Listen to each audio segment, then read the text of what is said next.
right, hello everybody. Welcome once again to the King of Tides, Hero Club's weekly Twitch stream here Tuesdays at 6 p.m. Hello, my name is George Primavera. I am your humble DM, as I am every week here. These are our player characters, who we will meet in just a moment. But as they get it the F on, dude. Yeah. For anybody just joining in, welcome. We are Hero Club. This is some of us. If you don't have any familiarity with Hero Club, if you check out our About section, you'll see what our main thing is. Our main bag is a podcast that we do where we take some live recorded sessions, we mix them down to these fast-paced audio drama sounding anthologies. And we add sound effects, music, cut all the blank space out. It's a great time. Check out some of our seasons below. We have a new city out right now called City of Mirrors, which you can find on heroclubpodcast.com or anywhere you download podcasts. If you've listened to us before and have heard Here There Be Monsters, you'll recognize this campaign setting. This is our homemade Emporia setting. A couple of things to know about this setting. Everybody is playing anthropomorphic animal characters. Technology-wise, we're looking at like mid-18th century, sort of height of pirate times. Magic has been made completely illegal and is punishable by death in this universe, or in this continent, rather, of Emporia. There's also been only one religion that's been allowed to be worshipped throughout the land. That is the Church of Sol, worshiping the entity that is the sun, all under the iron fist of Queen Olivia VIII in Emporia. Let's meet all of our characters, shall we? Let's start with Hannah Fagerbaki. Hi, that's me. I have gloves on today, and I'm feeling very fancy. They're so fancy. Yes, I haven't washed them, though. So. Tell us a little bit about your character, Hannah. I play Cano, as you Cano. I'm a level 8. I'm so sorry. I'm a level 8 paladin, and I'm a Canadian. Let us start. Here we go. So bad. It's weird. It's another weird one, guys. We can't have a normal game after last week. Yeah, That's you're not gonna feel it, everyone, right? Forever changed. We're finding Look at those Zygo honks of up the in day. that chat. Great. Cano playing a level 8 paladin, right? Yep, that's We great. That was in there. Yeah, it was. I just missed it in the chaos. Jackie Emerson. Hello, I am playing Joanna Robbins, also known as Joey, also known as Joseph Campbell, with her friend Soup. And tonight, see what we get up to. I'm a 10-year-old rogue arcane trickster, also a first level destruction cleric. Nailed it. Stuck that landing. Thanks, guys. Gabe Greenspan. Hi, I'm Gabe Greenspan. I play Zygo Coiltail, the chameleon poo-poo Gudru. We know that well. Old warlock, circumstars druid, who apparently has less bowel control than he thought he did after last week. So bad. I'm a chameleon. Jesus. Dylan McCullum. Hey, everyone. I'm playing fan favorite Nesbit Bisbee. He is a level 7 Swarmkeeper Ranger with 1 level of Warlock for fun, and it always falls to me to explain something horrifying about our campaign setting. So because animals are people, bugs are animals, and I'm so sorry. I am so very sorry. There it is. No, why? There it is to Added start. You Just made to it start. worse. Every time Made you hear the ants, though, imagine that they're just like a bunch of puppies running real fast, because that's how Nesbit. Puppies wearing Sure tap is. shoes. Yeah, running. puppies wearing tap shoes. They're puppies wearing tap shoes, everyone. Natasha. And they're Natasha so Mercado. silly. Hi, I'm Natasha Mercado. I am playing Zaza, a level 8 barbarian. So I'm a tank. And, She's a tank. And I have a cold, so I'm a little congested today. So You forgive. congested ass Yeah, tank. but you still put some flavor on this today's Oh intro. yeah. Natasha, as the sickest one here tonight, what happened last time? Zygo pooped himself, Yeah. and a Cano flirted with a giraffe, and Nesbit is pranking the whole family and destroying everything. And Joey Joey's doing Joey stuff and kind of sneaking around the house and is potentially Joey's doing Joey stuff. Why is she doing Joey stuff, Natasha? Who encouraged her to do Joey Why is she stuff? doing Joey stuff? because Zaza said that she also used to do Joey stuff because it was Zaza stuff back in the day. So, Oh, man. When you whippersnappers call Joey stuff. Let us really expand on all of that, shall we? So, we have left ourselves off at the banquet at the Dizzy Mansion. We were invited here because Zaza Chekel very heroically saved Madame Dizzy, Ramilda Dizzy. You saved her opals on the street after they were snatched by a robber. She invited you to this banquet. You brought everybody with you. And then we have followed the journeys as our party sort of split up and mingled throughout this very wealthy and aristocratic party. Just in general, Zygo has had a bit of a misadventure. What? Zygo has had something of a misadventure. Zygo, after befriending a very famous operatic singer who sings in his native Scaelic, Elon Basscroak, and befriending him at the table, having a hearty meal and a drink, he invited you to hear his famous warm-up that he does before he does every show. He is performing later this evening. And in the midst of said warm-up, he warned you thrice, that sometimes when those who are listening to the music aren't prepared, they tend to soil themselves. Zygo did not heed the warning to remove his pants and be safe, and therefore soiled them. Fuck. The warning was, you should have taken off of your pants in a pub. Like, Oh no, and then before the third time it was, this is your last chance. This is your last chance. As if it's an honor. Elon, very used to this by now, and kind of priding himself on it, has spare pants, brings Zygo with him to his carriage just outside the city limits, and then there is a small creek just a short way into the woods, which Zygo goes and attempts to find. Zygo, unfortunately, botches his survival check and becomes deeply, deeply lost in the woods.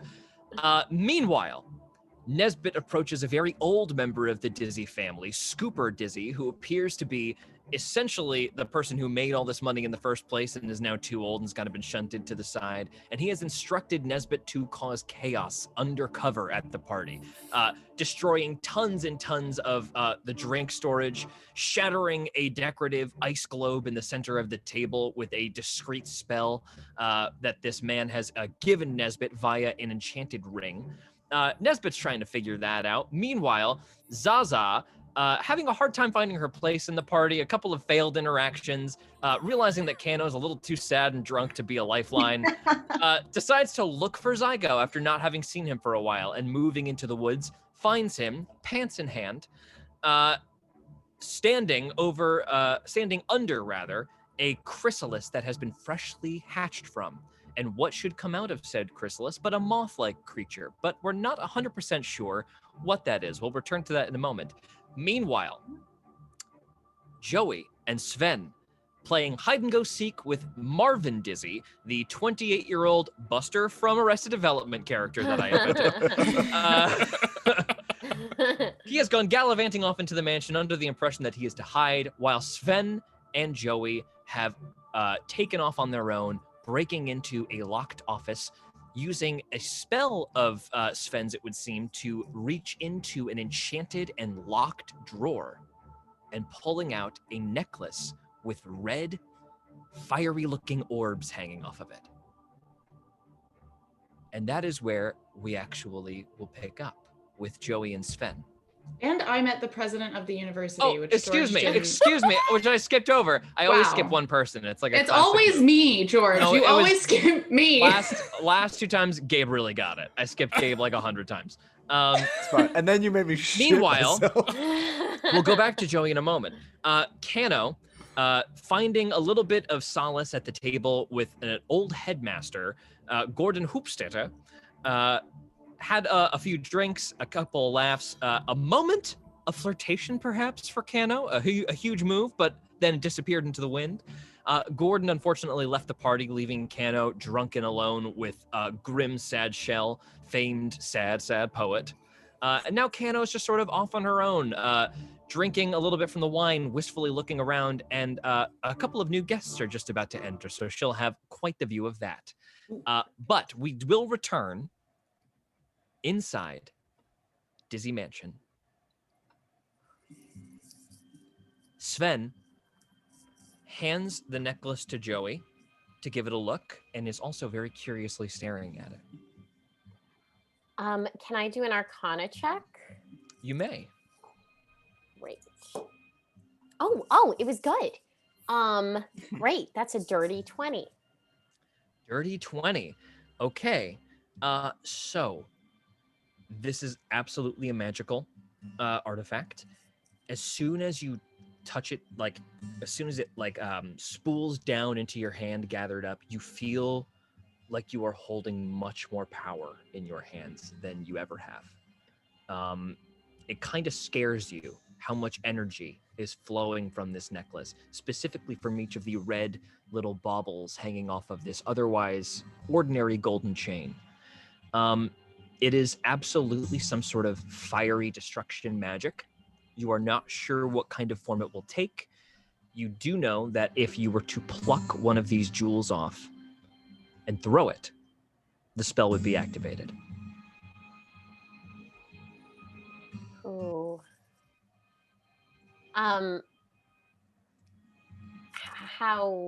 What would it look like if I plucked off one of the jewels? Like, would it be very obvious? Would it? If you want to, yeah, so they hang off the necklace in these little spooled and then clawed ends. So if you were to remove it, you would leave an empty golden claw. Unless I took the entire strand. Unless you try to cut the strand. Do you want to try to do that and shield that you've taken it? Yeah, Joey is gonna look at Sven and go, I think this is really powerful.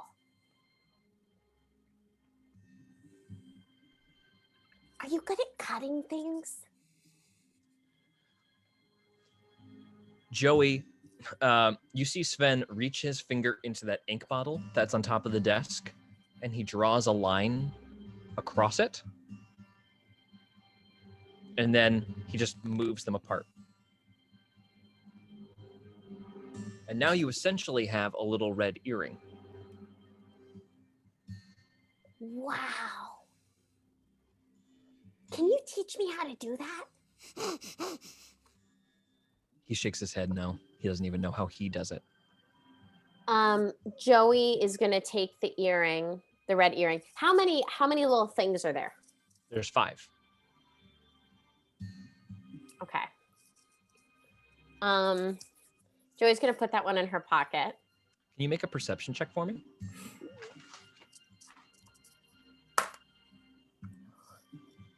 15. You hear footsteps coming down the hallway. Okay. Joey quickly takes the necklace and shoves it back into the hole. Okay, you hear doors opening and whispered voices. Sven kind of looks freaked out. Perception check. Can I do a does it sound like Marvin? It does not sound like Marvin. It's many steps. Okay. And hushed, panicked voices. Okay. Can I smear the ink on the drawer so it comes off super fast? As soon as you go to smear the ink off the drawer, your hand passes into the drawer. Oh no. Sven, can you make it go away? And he tries to do it. He can't do it either. Oh no. I know. Are there any other doors out?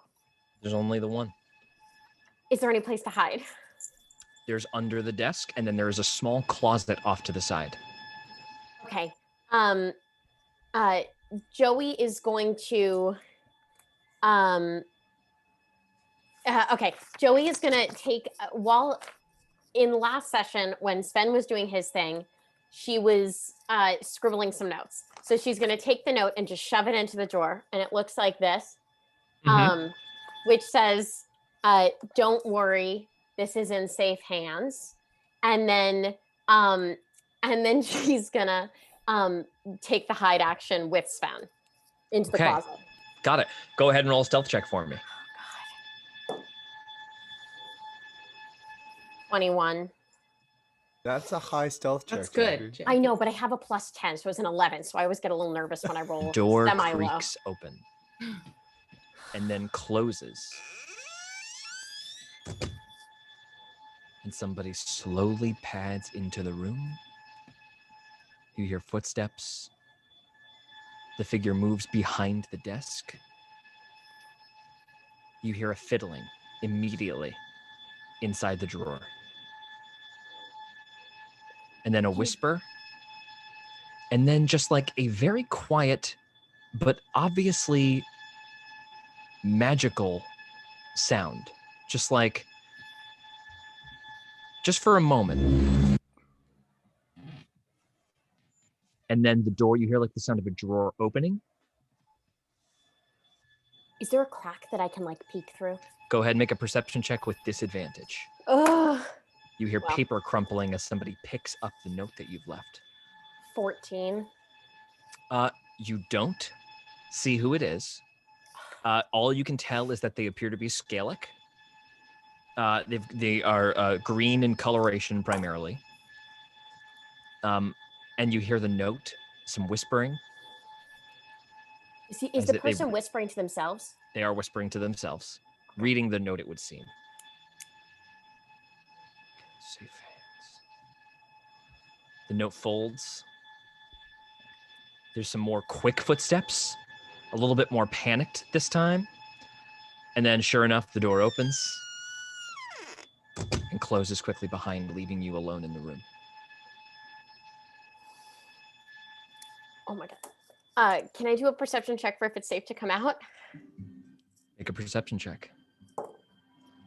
19. Footsteps travel away from the main door in the hallway. Okay, I'm gonna run back over to the drawer and see if the necklace is still in there. The necklace is gone. Okay.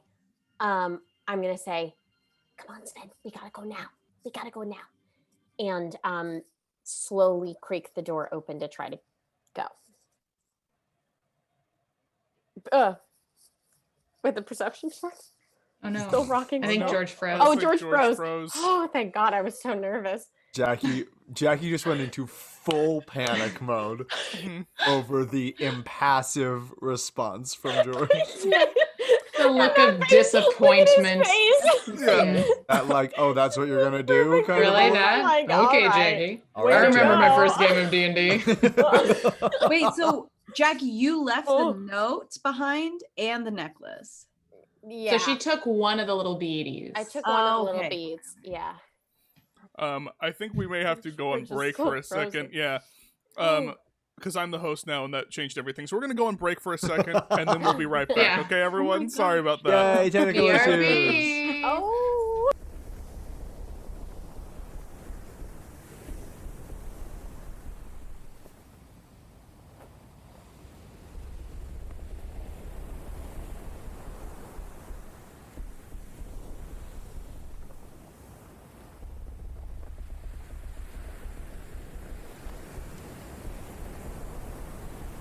I set upon the ship at dawn. I wouldn't dare be late.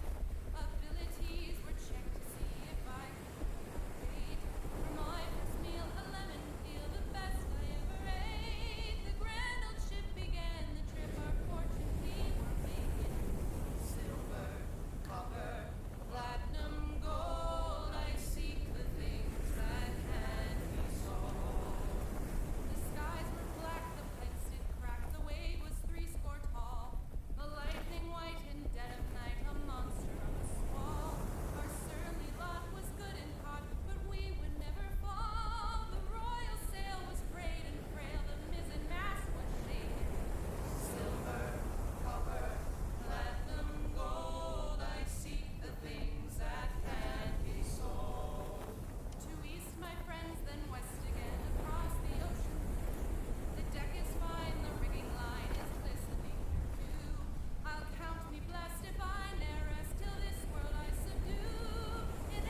All right. As I was saying, before my computer screamed at me and turned everything went black, and if it happens again, man, that means I got to go to the Apple store. But we'll still pop back in again. Thanks for hanging around, everybody. Sorry, Jackie. Let's get back in with Joey. Yeah, thanks for leaving me in a panic. So sorry. Where were we again? Remind me. As everything was wet I from opened my the brain. door, and then you gave me a look like that was just the worst thing I ever could have done. Open and the I door. Did immediately you make a backtracked. perception check for me? I did. Yeah. Well, I said I She opened the door sort with a of perception check and a stealth check. Perception check. Yeah. And then you went like this. Yeah. Yeah, great. And Okay. froze Well, Uh, go ahead and make that perception check now. thanks. What a kind man you are. Oh, well, it's a botch. So, Oh! come really doing great on. things for Okay. me. Oh my god. I'm so Wow. scared. No, In a 20. Coast is clear. fuck. This is so bad. And then as soon as you step a little out into the hallway, you feel an energy just pull you forward.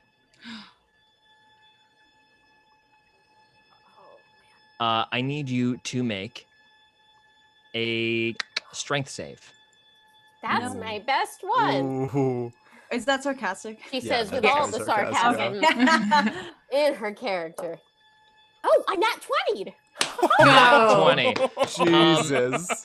So you are pulled out into the main hallway. However, you stay standing, and as soon it feels like you're about to be like tossed down the hallway by some kind of telekinetic force, and then you just like find your footing, slide back into place. Sven comes tumbling after you. You catch him in your arms. You set him down, and then you see all of the doors close and lock. If we go to the roll 20, No. Whoa! Oh my god. here we are. Oh my god. No. Oh, dope. How did I get into this? This is like some Scooby-Doo shit. This is. Oh no. Do I need to go drag ahead. myself? Drag yourself. You are going to be placed here at the north side here. Okay, I'm not nervous. Cool. She said nervous. She said nervously. She said terrified. 1 second. I just have to reload roll 20 because none of my people are loading. There we go. That's fine. They don't have to load. It could just be me. People plural? No, none of my like none of even you guys aren't. Oh man. None of the 12 enemies in this hallway are loading. Okay. I Roll give it a to me, quick Mom. history check for me. Cool. Ooh. Cool. 11. Oh shit! I actually that's the wrong one. Here it is. Oh, 12. I did math wrong. Hell yeah. 12. Ah. Okay, you feel like this is a familiar face, but just like briefly, like maybe you've seen this person somewhere before. A very tall and extremely yoked Komodo dragon Oh! holding a thick wooden staff that he has like waved through the air as all of these doors have locked. And you see like he starts to breathe heavy, his whole chest expands, and then his like as he like you see like a power culminating in his hands and steady around his wrists, and then he screams as he charges you and starts sprinting towards you. I'm going to roll his initiative. My God. It he is raging? low. He is appears to be raging. However, we're gonna come back to that. Oh, Oh Thanks, my George. gosh. that's great. I'm just gonna sit here and die. Meanwhile, are we going to fancy party or to Schitt's Creek? Meanwhile, Shit's great. Baby. Nice. Thank Nice. you. Oh man. Objectively great. Well done, Hannah. I we had to find recover from- Kano. Yeah, yeah. we see Joey. What do you yell as you're being attacked? Marvin!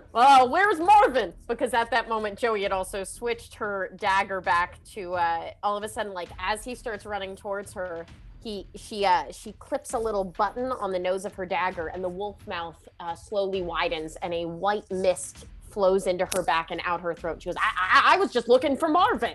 Dope. Cool color. Love that. Just looking for Marvin, charged by a rage mage, and we just like smash cut hard to Kano chilling at the table. Her glass is full. She's just hanging out. Nobody has approached her. And then suddenly there's some activity at the gate.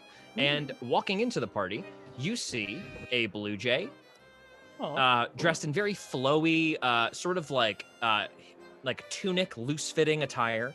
A white tabby cat with very prim and proper red dressed outfit on. And then you see like just a real sleazebag looking emu. Wearing clothes like poor fitting but very fancy clothes. Clearly all three of these guys are make a quick insight check, Kano. Okay. I actually think I have insight. Oh, yes, I do. Doesn't matter when you roll a 4, so that's a 9. A 9. These guys look fun. Something about them is like really inviting. And they kind of walk forward into the party. Preston barely can hold a conversation, so he just sort of like nods to them, and they like aren't even interested. They just walk right to the food. Okay. Can the food that was previously covered in ants? Yeah, it looks like a bunch of kitchen attendants have quickly swapped everything out. Okay. Throwing all of the food wastefully into the woods before replacing it with brand new food. I'm guessing the Komodo dragon is not there. The Komodo dragon is there. Well, color me confused. I will go ahead. But again, that guy's just been there the whole time. Nothing weird about that. Right. Oh, yeah, I know. Hannah has thoughts, but but I mean, I was interested to talk to Snake Man because, as Natasha put it beautifully, he has a grill. He does. He essentially has a bronze chain with 2 bronze caps on either of his fangs, and it's like a little sliding, So like dope. it jingles a little when he talks. Love that flavor. Okay, so I'm gonna go over and talk to the snake. Okay. So Kano will walk over to the snake and say, well, I've seen some pretty fancy jewelry, but I've never seen anything like that. Oh, you like it? I just Yeah, got it's very- fitted. I imagine it's hard to like eat or talk or sip things, or is it fine? Do you get used to it? Probably you get used to it, huh? You get used to it, and also, when you talk in Skellig, it is not a problem. Ah, I see. Come, why are you standing? You must sit. Oh, are there chairs there? Absolutely. Yeah, there's chairs all around the whole table. He asks you to pull up a chair. You see Marvin, Harold Hornwallace, out of the corner of your eye. He grabs Preston Dizzy, and he kind of urgently ushers him over to a table and starts engaging in conversation over here. It's kind of a weird, frantic moment. Not frantic, but urgent moment in the middle of kind of a lot of levity. So it just like catches your eye, and Caius himself is drinking from a very beautiful goblet of very deep plum red. Please. Can I make an insight check on Preston's reaction when he gets like urgently pulled over? Yes, you Wait, may. and George, did you call him Marvin the Weasel? No. Harold Hornwallace. Harold. Okay. Sergeant Harold Hornwallace. 24. 24. Preston is pretty inscrutable. When he is grabbed over, you see him sort of go like, oh yes, as if like he is being reminded that he was supposed to talk to Hornwallace about something. And then you just see him pull out a notebook, and he scribbles down as Harold is speaking. And then they have a conversation back and forth, and Harold corrects something on the notepad, and Preston crosses it out and corrects it, something to that degree. Okay. But meanwhile, you only get a quick look at that. Yeah. Caius I just has already pushed a glass of wine in front of you. So tell me, where do you come from? Oh, me? I'm just here visiting, but came down from Emerald Coast. What about yourself? I am visiting from Salzado, of course. Ah, Salzado, very You nice. do not know me? No, I'm not. I don't know him, right?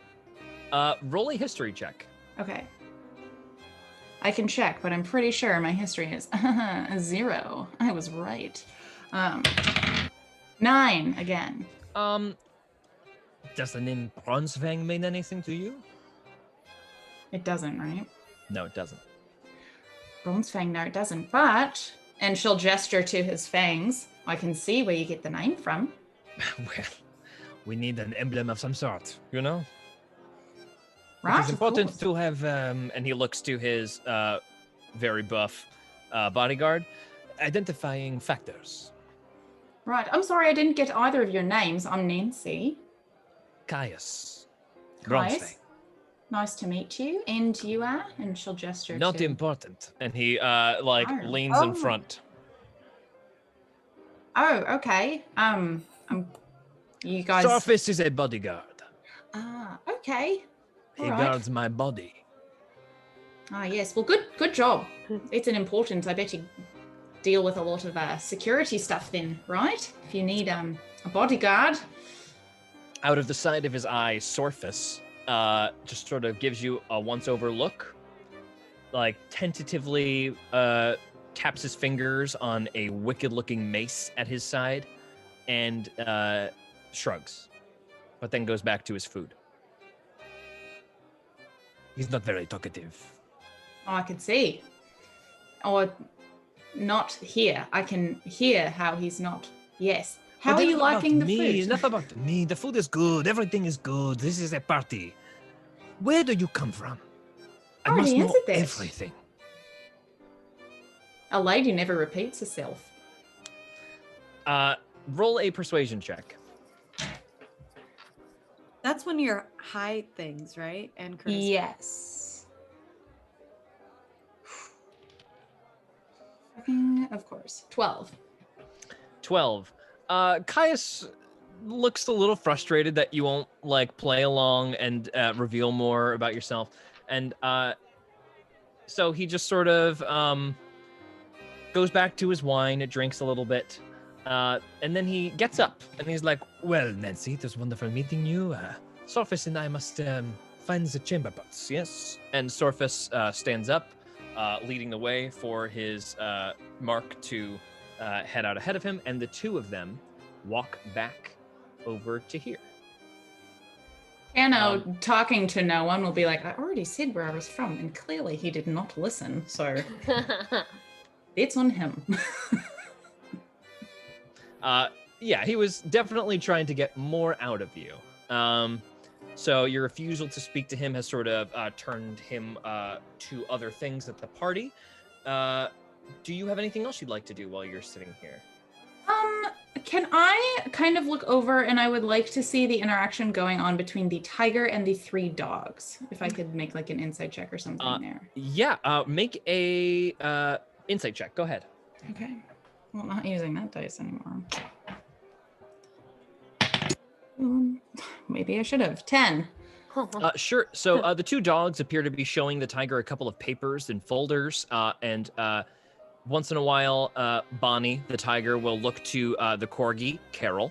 Bonnie will look to Carol, and Carol will give an assured nod as if she has looked over the thing that the 2 dogs are pitching to the tiger, and the tiger eventually takes a folder and starts flipping through it. But not much you can glean besides that. Okay. It looks like there's a lot of business going on at this party, though. Yeah. Mm-hmm. I'll Okay, say. moving on to Nesbit. That was wonderful. You've done very, very well. I have one more task for you, Olivier Harper. Okay. But it involves leaving this party. Okay. Come, let us away. Push me. All right. Is this a wheelchair? This is a wheelchair. Okay. So He would probably do it himself, but he's got a big bowl of soup in his lap that has been freshly replenished. Mhm. It jostles all over his lap as the very bumpy brick sort of like jostles the chair to the point where he gets frustrated and kind of dumps a little bit of the soup out on the floor, so it doesn't do that anymore. Ruined my blanket again. And you guys get to the exit here. Make a quick stealth check with advantage. Oh, okay. That's going to be dirty. No. That's going to be 21. Kano, you just barely see, and it takes you a second to register. You don't get that it's him until he is already like out of the gate and closing it behind him. Nesbit is wheeling an old man out of this party. And Preston seems to turn around after hearing the wheelchair and says, Father? No? Sorry, continue. And Nesbit, you just find yourselves on the city streets. Okay. Very quickly, Scooper says, tell me about yourself, Olivier. Have you ever seen the ocean? No. Actually. It was a thing to behold. In my younger days, I would sail from coast to coast and from cave to cave, discovering things and amassing my fortune. Oh, how I wish for one more sail. And so, Olivier, I must ask you to take me to the docks as I play one more glorious prank on my stupid, stupid family by disappearing forever.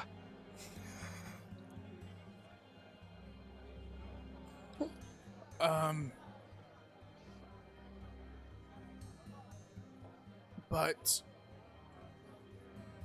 I'm learning about society and their very dumb rules. They are very dumb, yes.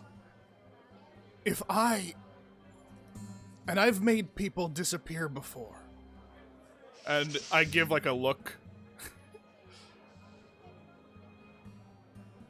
If that happens, won't people be mad at me? Nobody has to know it was you, boy.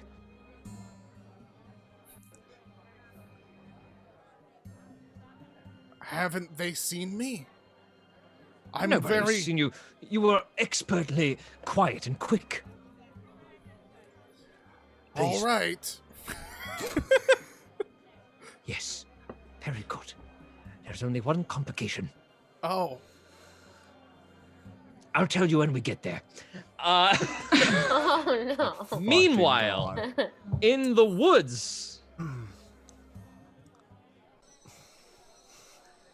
Let's go ahead and we'll scooch over the roll 20. He made a new one. I just want to be clear as we find ourselves in this position.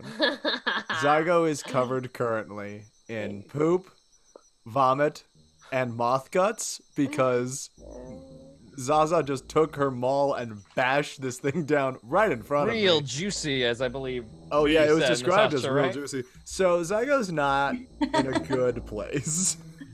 Also, I killed it with my scimitar. Oh, Right. with the scimitar, you're absolutely right, Nathamal. You're right.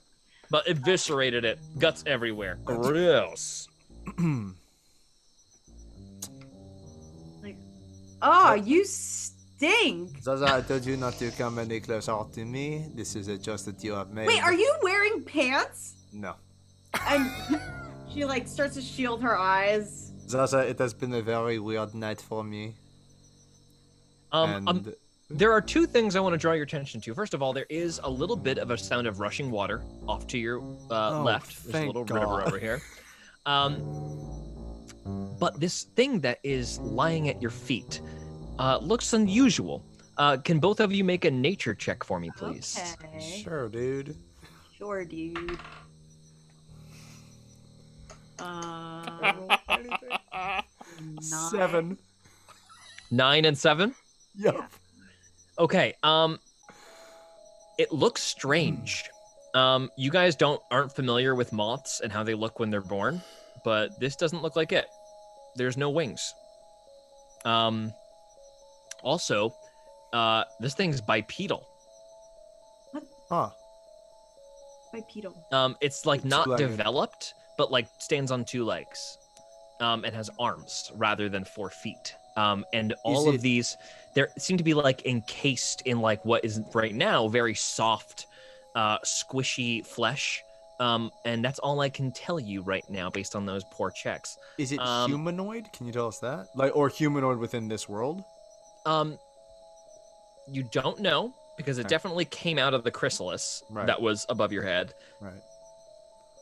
It definitely didn't speak or attempt to communicate with you in any way. Can I do any kind of like animal handling thing with it? It is a dead body, so I'm gonna say no. Unless you want to try to get it to trust you. Is that the only thing you can do with animal handling? Anything used to dictate how animals behave. And this one's behaving dead right now. This one's dead. Okay. Oh, fine. Okay. Honestly, George, if I hear that stream, Zygo's running right for this is not the most important situation for him at this moment. Go ahead and make a medicine check with advantage. Okay. It's not horrible. 19. 19. You clean yourself up real good. Get in the river, get it all out. Clean yourself off. God. The new pants are a little big, but you can string them along and kind of cinch them at the waist, so they're a little baggy, but they fit. Zygo casts bidet. You are still considered fancy. Oh. But with one strike. Great. These pants, dude. Oh my god. Do you have a different hat that says Can you come closer or something? Close? Yeah. Can all Zaza right. do like a double take at this and try again for the nature check? Go ahead and make a history check. History. Woohoo. Oh gosh. H-I-J-K. Okay. Oh, yeah. 17. Yeah. Okay. So you recognize that you remember seeing as you were taking the boat from Masangu to the mainland, seeing a bunch of these crustacean-like creatures sort of like start swimming near your boat. Mm-hmm. And you saw on those crustacean creatures the same kinds of shape and general makeup of whatever is on this thing's arms, legs, and general torso. Even though the head seems to be moth-like, and generally the anatomy seems to be like more of like an insectoid nature, there are elements of like crustacean in this thing. What the hell? So soon Zygo comes back, cleaned up a little bit as Zaza picks around this discarded corpse. Please excuse earlier. That was I regret you seeing me in that state. Was that We did not need to talk about it. okay? In fact, we never need to talk about it ever again. And Zaza kind of just looks at the ground like, I'm gonna tell Kano about this. Can I insight check if she's gonna do that? Sure, yeah, roll deception check, Zaza. Oh my god. Let's see. Oh shoot. 2. Or I mean 6. Sorry. Dirty 20 insight. Oh yeah, she gonna tell everyone. Zaza, let me be so clear. Do not do that. It's It like is- this face on Zaza. Zaza, truly, I will be very sad. Yes, sir. You are pretty unconvinced still, Yep. and you head off back to the party. How far is this thing from like town? This chrysalis that we found. So roll a quick survival check for me. Both of us? Yeah, Nat both of you. 20, baby. Offset that There is a Okay. clear path suddenly back to the party that you just see through the woods. Like you just see a light of a torch lit far in the distance. It's pretty far. You're probably like a solid mile into the woods. So it'll take you about 20 minutes to walk back. But in you terms and of like Zaza. closeness to town, like, does this seem like it's a threat against like the town, like the city? You've only seen one. Make a perception check. 22. Okay. You start sifting through the brush a little bit. and you peel back like an especially large jungle leaf, and there's another chrysalis. No. Oh my But this one is much older. Then you start to peek a little further, wading through, you find another one. This one looks like it was partially along and then looks like something like crushed it. So it looks like it was like early developed and then squished. Then you find another one that is already hatched and old. And then another 100 feet or so, you find another one. And then as you step forward, make a dexterity save. Oh, son of a bitch. That is going to be a 16.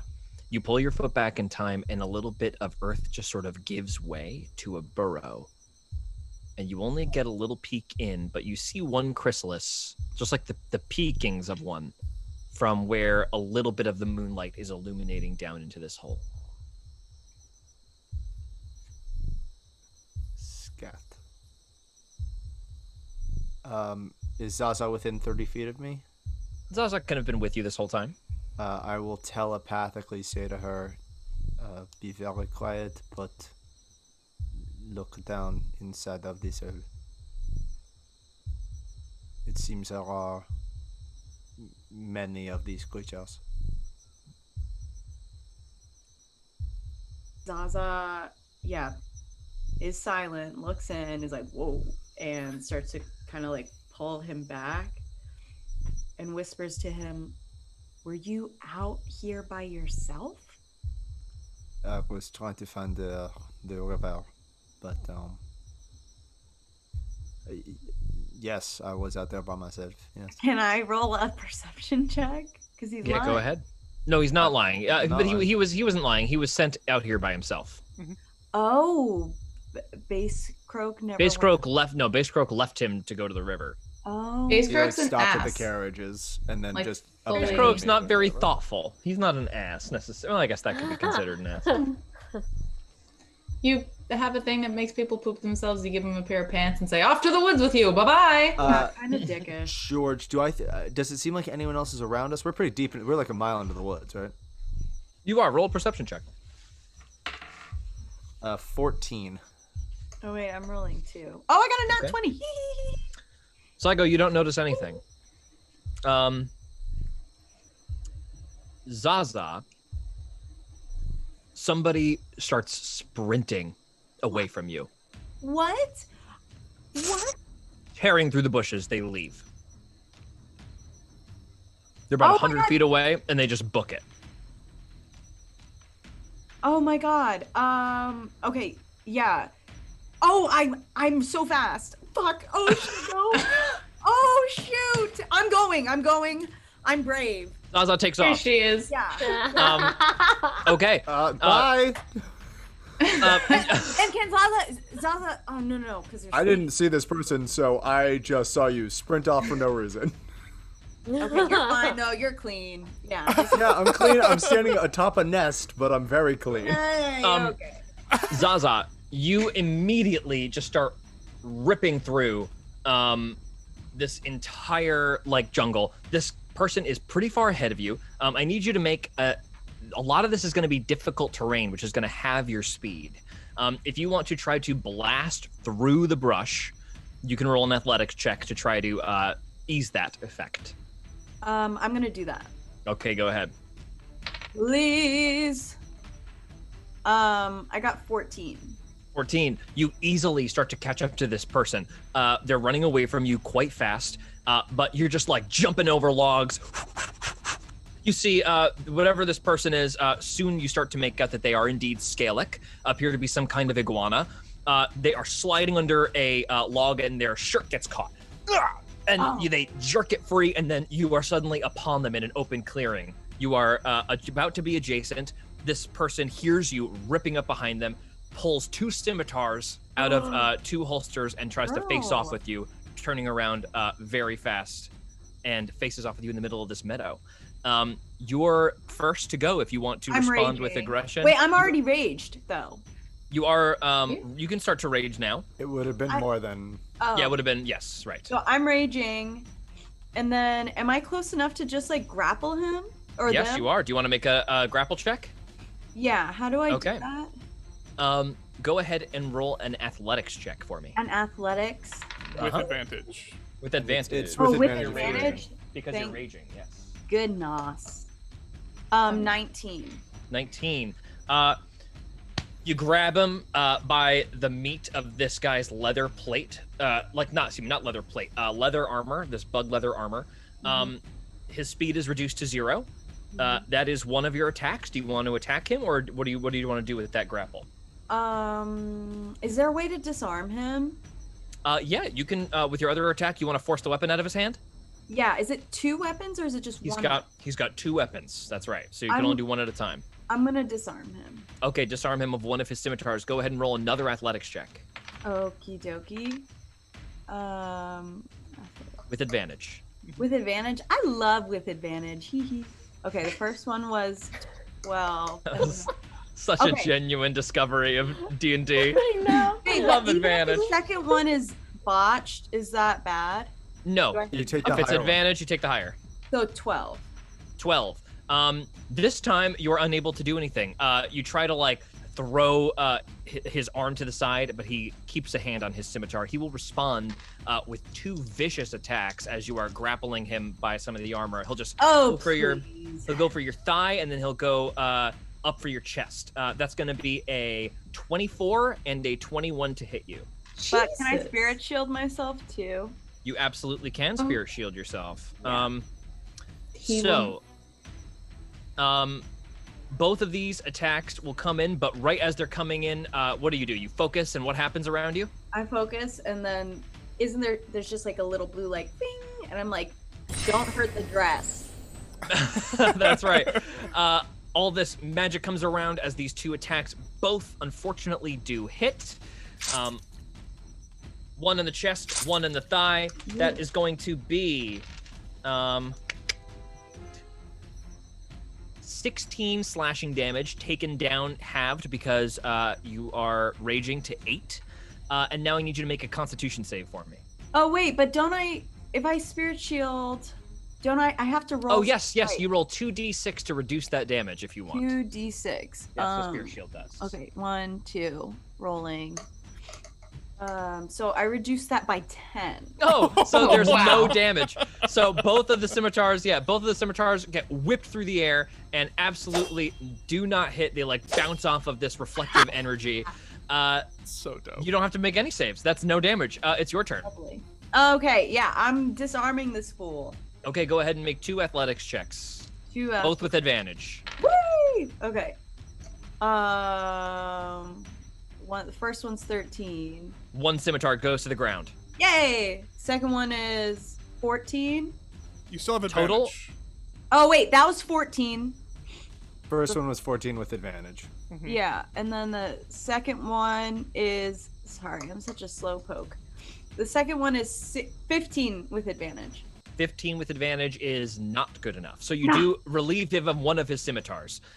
Then the other scimitar he'll only attack you once with it. It will absolutely miss. He will then, yeah, that's all he can do because he attacked you. So do you want to try to disarm him again? I'm gonna disarm him again, and I'm gonna say Okay. I'm playing nice with you Go ahead and try once. with the athletics check, right? Yep. Okay, 18. 18. 24. 24. The other scimitar out. He is now unarmed, and you're grabbing him.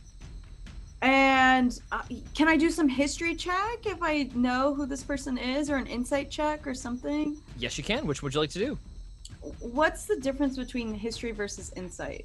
Insight would be like, is this person hostile? And history would be like, do I know this person? You know what? I'm gonna do an intimidation, and I'm gonna Alright. be like, "What are you doing out here?" So let's see. Go ahead and roll that.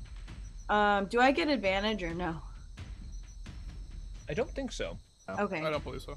The advantage was from strength checks from raging. Mhm. Even if it's a filled-in dot, what was that about? That's just something that That we gives you proficiency. Okay. It just means that your bonus is higher. Well, I got a 12. Total? Yeah. It's enough. The guy, you scream in this dude's face. He goes from his dark green scales go a little pale as he kind of like freezes up a little bit and puts his hands up as you're grabbing him on either side. Mm-hmm. Is he going to answer me? What are you doing out here? He does not answer. Hello? Make an insight check. Okay. Hello. Hello. I got a 5. Yeah, this guy's like is not responding at all to what you're saying. He just like is staring at you scared. Can I do now? I guess I'll do a freaking history check. Go ahead. Gosh. Okay, I got a 16. 16. You don't see much on this guy. You definitely don't recognize him. Not a lot of indicating factors on this dude. Okay, can I do an insight check? You definitely already know this guy's hostile. Oh. Go ahead and roll a quick insight check for me. Okay. I just don't understand how I'm supposed to figure out what this person is. 13? 13. He doesn't understand what you're saying. Okay. Huh. And okay.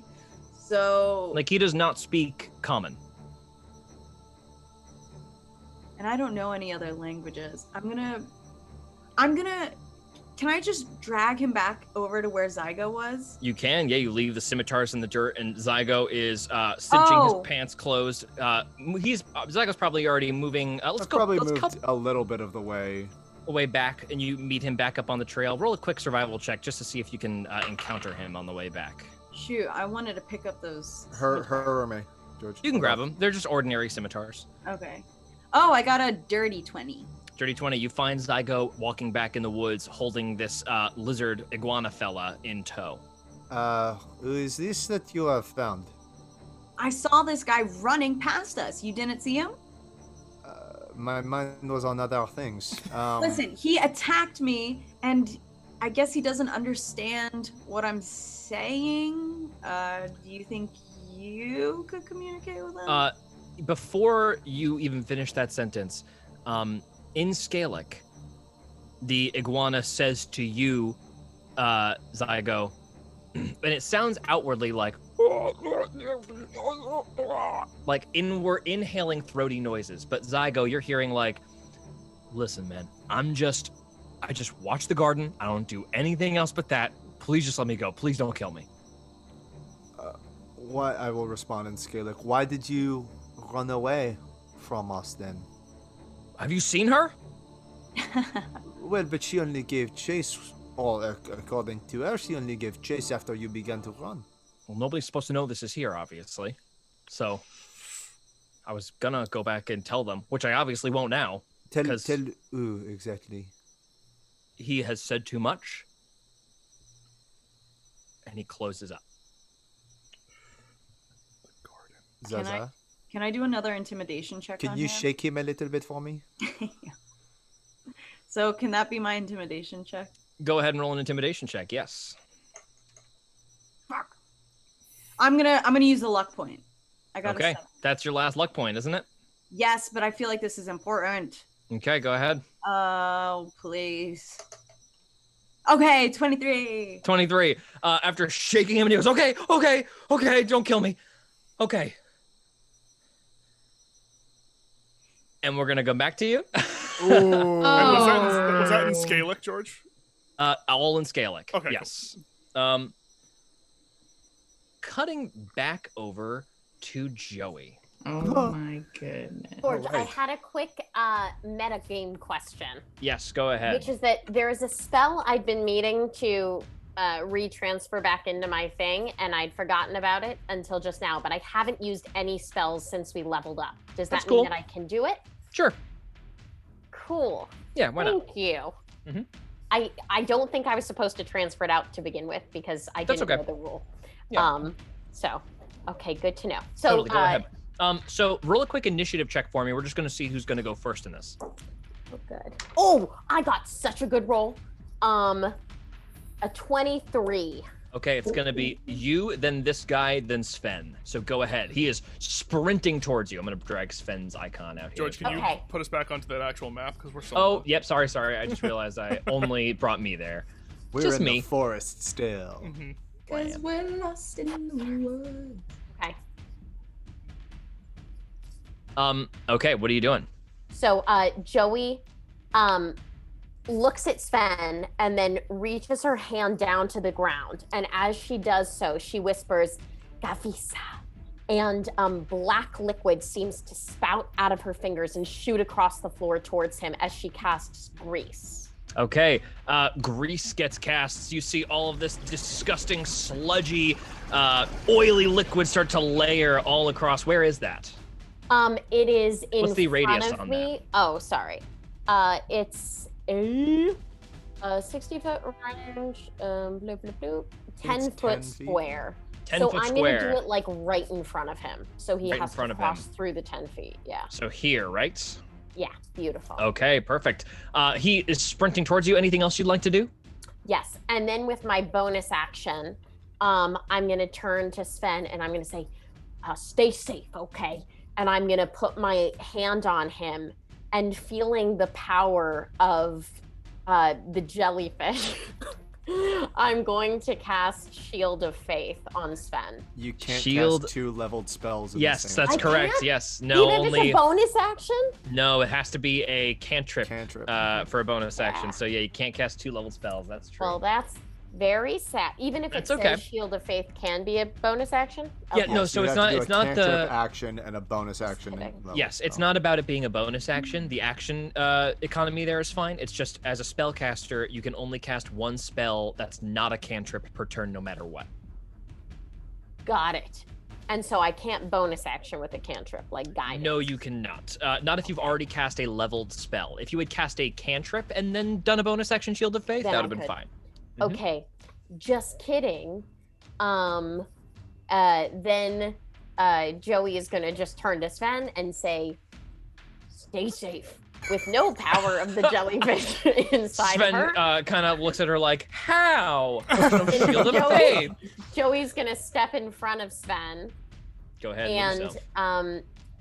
is there any place where like Sven could hide? I'm assuming no, because all the doors are closed. It is all the doors are closed. It is a like blank hallway. Sven will Okay. stay behind you. Then I'm gonna pull out my rapier, my new rapier, and as Joey does, it kind of scrapes against the metal, and she's like, "Oh, that sounds good," and then stand in the ready position. Okay, this Komodo dragon will indeed sprint across the grease. So what is the save he has to make? Oh, a deck save. Deck save. That is a success. So he will unaffected splatter through the grease, reach Joey, and as soon as he does, his fist seems to wreathe itself in fire, and he fire punches you in the face. This is going to be an attack roll. He like kind of like gets down, and it's like a downward punch. So he's got a lot of power on this bad boy. It's definitely gonna hit. It's gonna be a 24 to hit. Yeah, Oh my gosh. that's in my face. You are going to take. A lot of damage. More Not scars gonna be for Joey. You are going to take. So sorry. Where's my d8s? There they are. 6 fire damage and 8 bludgeoning damage. Uncanny Oh, excuse dodge. me. Excuse me. That is going to be 13 bludgeoning damage. Oh, that's so many damages. Yeah, so 19 total. But uncanny dodge. Joey's Uncanny like, dodge. Gotcha. So the punch comes in, bang! You feel like a boom hits you as like a little burst of fire hits you in the face. You will reduce that damage down to 9 Okay. damage instead of 10. And then he will attack you yet again. Oh, I forgot about that one. This time it will only be a 15 to hit. That is a meat. It hits. Okay, that's going to be another 6 fire damage and 12 bludgeoning damage. That's so much. That is his turn. Sven, meanwhile, lays a hand on your back and kind of like closes his eyes, and then without even realizing it, he is going to cast Cure Wounds on you. Oh, Sven! You regain 11 health points. What are you, Sven? Ben! It is now your turn. A liability. Wow. Maybe. Yeah, maybe. Okay, so I've got a question. If I'm going to do a Yes. weapons attack, can I do the spell that I wanted to do before, Shield of Faith, as a bonus action? Yes, you can. Great. So then, in response to Sven's touch, Joey is going to reach her hand around and put it on Sven's back, and then like that, and then go, Siata.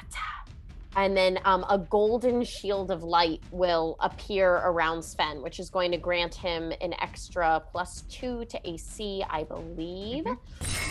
And then with my action, Joey's gonna go, "You're definitely not Marvin," and slash at him with the rapier. Okay, got it. Go And ahead, make hope that it attack. goes well. Okay. Joey's never used a rapier before. Okay. Ooh. Oh, a nat 20! Nat 20. Oh Bam, my you God. get him. Go ahead and roll that damage. Joey's Just a gonna fun be thing. like- We used to do just a quick pop in. We used to do that. We maxed damage dice and then added an extra. We have changed it to be a little more rules as written to just do double dice for all crits in general. Just so everybody's caught up with that. Great. This is great. Joey's gonna go, I love rapiers. I absolutely love them. And then Saying this mid-fight. Got fire Oh, so- punched twice. double damage. It's not gonna be anything. No compared response to to the that. fire I love punch. rapiers. Yeah, this is not a sneak attack, I know. unfortunately. This isn't the best damage dice I've ever rolled, but it's gonna be 18 total. 18 But total don't you damage. Not nothing. Isn't there a special thing with the rapier? It's +1. But it's more like it can make me swim and stuff like that. It's just 1d8 +5, but I did it twice, Gotcha. and I got 18 Okay. Next up, two Wait. more. No, 1d8 you're fine. +5. I was- Yeah. You're good. You're good. Two Okay, more five. big swings from this Komodo dragon. Both are going to hit, probably. Yes, they both are. One of them is a dirty 20. Excuse me. One of them is a 22, and the other is a 24. So the first attack is going to do 7 bludgeoning damage and 6 fire damage for a total of 13. Cool. And then attack number 2, 2 fire damage and 13 bludgeoning damage. Oh, okay, so that's 15 damage. I do have a quick question, George. Was I only supposed to add the +5 once to the To d8? her attack. Yes, you were only supposed to add the +5 once. Okay, in Yes. that case, it's actually 18 minus 5. Okay, so 13, no problem. Yes, sorry. Thank I thought you it was for fessing. full damage dice. It's all good. It's The all good. dice roll, but not the modifier you add to it. Yes, correct. Just the dice that you roll. Cool, cool. Okay. It'll start to feel like crits are maybe a little less overwhelming now, but that goes for you guys too.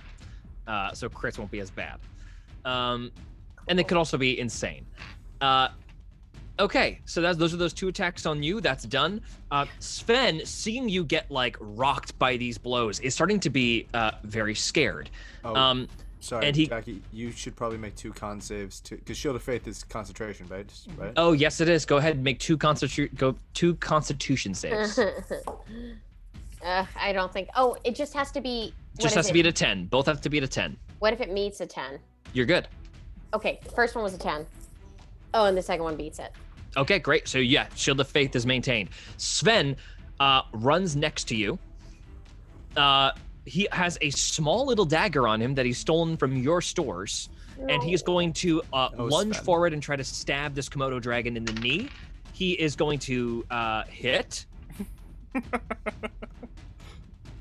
That is going to be 2 damage. Nice, Sven. You little baby. And now it is back around to you. Okay, cool. Joey's just gonna take a. Do I have any insight into what kind of magic user he is? Go ahead and make an Arcana check. I'm not proficient, so will it count as my action? It will count as your action if you're not proficient. Is there a different check that I can make? Say perception Insight? or any check that you're proficient with, I will tell you something pertaining to that check. Okay, I'm gonna do perception because none of the Okay. others really work. That's a 16. You're definitely seeing that he every time fire flares from his wrists, it is accompanied with a grunt or a yell, or some kind of clenching of his jaw and fists. Seems to be like every time, the madder he gets, the more the magic flares around him. Okay, I'm gonna try something that could be the stupidest thing ever. But Joey's just gonna hold up her hand and go, you will be my friend and we'll walk away holding hands together. Casting command. Casting suggestion. Oh, suggestion. Oh my god. Okay, what is the DC? It's a wisdom DC 14. Oh my god. Hell This yeah. is so huge. This is brilliant. DC 14. Yeah. I'm not gonna roll my hot dice. I'm gonna roll a different D20. That's That one's too good. We'll roll this one. All right, here we go. Failure. Damn. Wow. Wow. All of a sudden, he just stands straight up.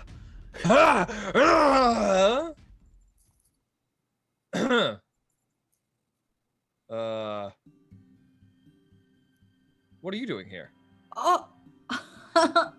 Oh, I was just playing hide and go seek with the son of the house, Mr. Marvin. What are you doing here? Yeah. I don't know what my accent is right now. It's not right. Oh, sorry. I also was doing fully the wrong accent. Let me look up and see how this guy even talks. That was One so brilliant. I can't one believe quick it. sec. That's incredible. Watch. Holy shit. Oh, hilarious. Here we go. This is it. My little cheat sheet. Amazing. That's hilarious. What are you doing here? And then he says, Yes, I was just about to walk out of here with you, holding hands. Well, yeah, because we found each other when we were Yes, playing hide and go seek looking for Marvin. yes. And that is why I attacked you with the intent to kill, as is hide and go seek. Yes, that's exactly how you play, and that's why I defended myself because that's how we play. This is Sven, by the way. Hello, Sven. Sven looks at you like, Joey gives Sven a look like, Real just go nice. with it, just go with it. Sven, can you make a quick insight check? I mean, soup. God. Yeah, Yeah. it's way too late. That's what it was. No. Oh I mean, soup. Even Sven 10 goes, seconds later. I this sometimes guy- call my friends nicknames. he doesn't seem to register on this guy. Shall we begin to walk outside? Did you want me to inside check? I gave you a 17. That was the insight check, just to see Oh, what Sven great. was trying to tell you. But you nailed it. He grabs your hand. He begins to walk out, leaving a trail of grease, and you all sort of have to like walk past it. And he like dispels the magic that he had cast, locking all the doors, and they all kind of just like resume normal. And grease slowly sinks back into the floor as you give up concentration on that. The water sort of settles back into the brick behind you. We'll come back to you Oh in a my moment. God. Insane. Insane. Kano. Is nuts. Meanwhile, at the party, Kano, we go back to you. Find yourself alone at the table. Take a look around. You've got Harold Hornwallace talking to Preston up here. You have Grim Sadshell, who appears to be boring the living crap out of this fellow here, Stuart. These three are very lazily and like kind of like pushing each other and shoving at the food and laughing very loudly. These four seem very, very entranced in their business down here. Ramilda is clearly making very nice with the mayor down here. Both of them are being overly nice to each other. It's kind of painful to watch. Sorry, actually, Nesbit and Scooper are gone, as is the soup. And meanwhile, Caius is walking along here and disappears back over here. Okay. As an attendant seems to let them into the bathroom. But you find yourself alone. Is anyone new joining? Nobody else has come in. And it looks like the attendant has locked the gate and sort of left it off to the side. In a creepy way, or like? No. In like a, there's nobody else to let in, so if anybody else needs to be let out, I will then let them out. That sort of way. Gotcha. Okay, I guess Kano will... I guess I'll walk around to the food table and chat to these yahoos. Okay, immediately what you're hearing is the ramblings of heavily intoxicated folks. Oh, no. They are having a good old time over here. For the loudest of the crew is without a doubt the emu. He starts looking at all this cheese. Oh yeah, look at this one's soft. And he scoops a feathered finger into this soft cheese, licks it off his fingers. Ooh yeah, dig this. And he scoops a little bit of cheese off and sticks it over in the blue jay's mouth, who licks it off. Not in a sexual way, but like in like a, that's like a thing for me to eat. And like in a drunk feed your friends way. That is very good. Delicious cheese. And she just scoops it with her hand, puts it in, and then immediately finds napkins and doesn't do a very good job of taking it off. Meanwhile, the cat in the middle seems like less fucked up than these guys, to be frank, and turns around as you come to the approach, and she goes, hello, what's your name? Oh, hi, I'm Nancy. What's yours? Shay. Shay? Nice to meet you. Nice to meet you. I collect art. And she comes around the side of the table, kind of floating around as the blue jay and the emu just go to town on the cheese. I'm an art collector here in Key East. Nancy, just say your name was. Oh, not Irish. Yes, I'm Nancy. Yeah, you're going to have to hold it. Nancy, are you alone tonight? No, I've got a couple friends.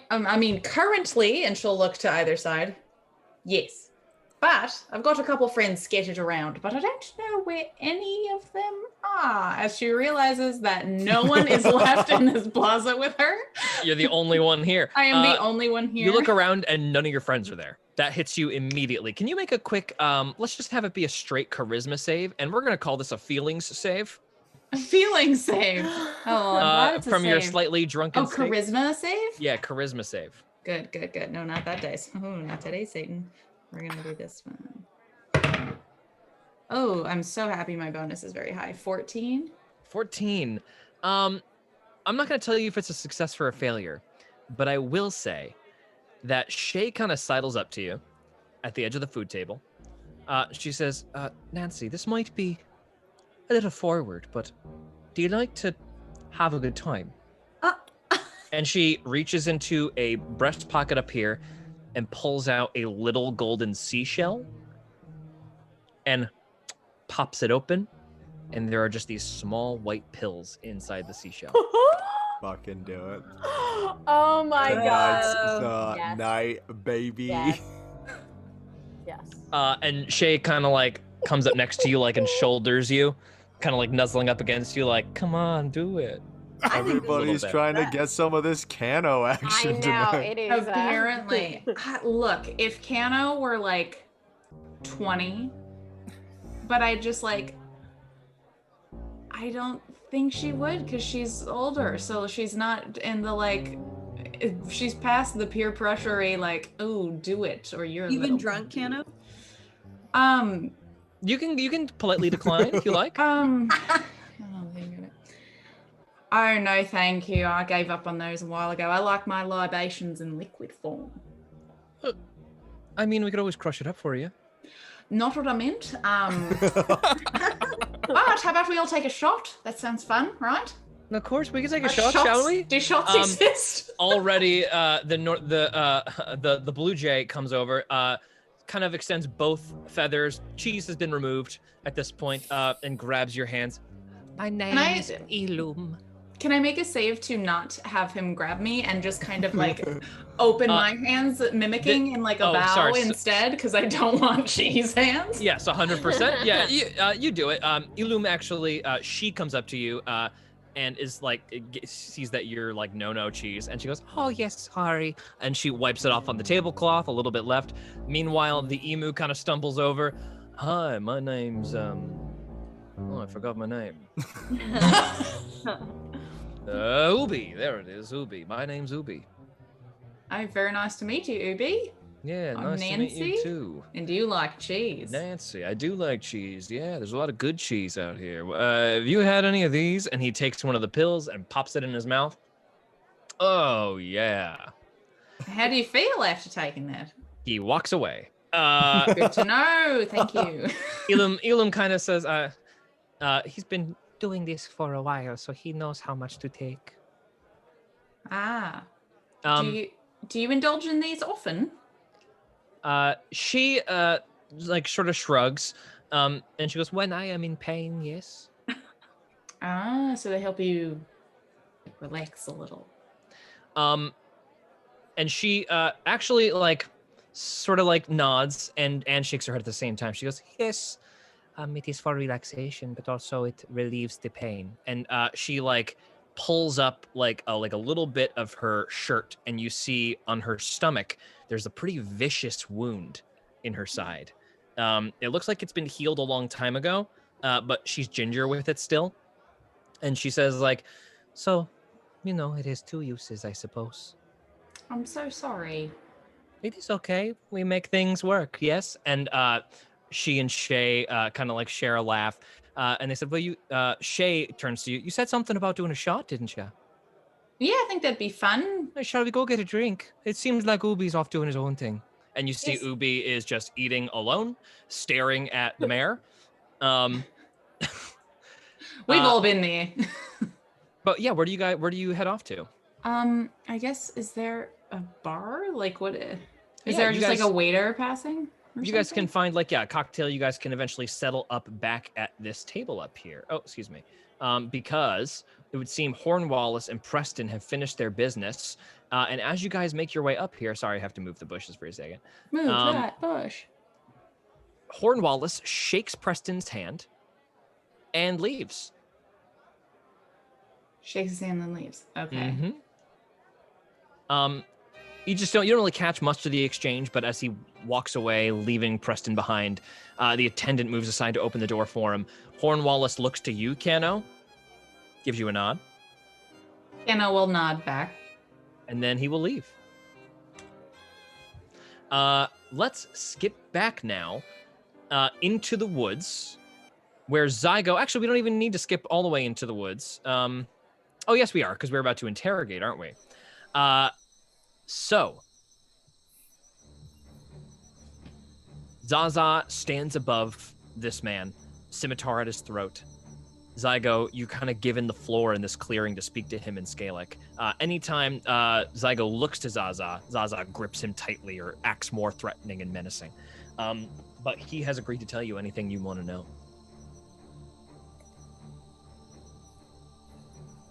He was just gonna tell us who he worked Oh. for, right? Who he works for. He goes, I work with a division out in Salzado that does experiments, I guess you could say. You know how sometimes when people want like a pet ant and, they don't want the mandibles to be so long, or, they want them to be a little smaller, they breed them selectively. You are sort of a geneticist, as it were? Not me, no, I just watch the garden. Do you know about magic? I know it is frowned upon. Okay, well, there's a guy who I work with who's magic, or who I work for, and he does something with some kind of power where he takes an animal. In this case, he refers to like a bug, They take a bug and they can mix it with something else, like another bug or something similar. And, well, I'm pretty positive these guys are like part moth and part lobster. What is the name of the man that you work for? I don't know his name. A manager, a handle, something that he is known as? I know my direct boss. I usually work with the Bronze Fangs, but I don't know this guy, no. Can I make a history check on the Bronze Fangs? You can. 8. I will say you've had a direct experience with the Bronze Fangs in Salzado.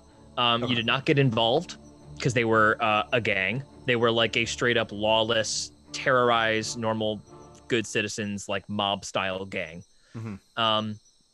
They would typically be very flashy, a lot of bronze accoutrement on their all. Like, nobody is named Bronze Fang for actually having a Bronze Fang. This is a name they adopted themselves. Got you.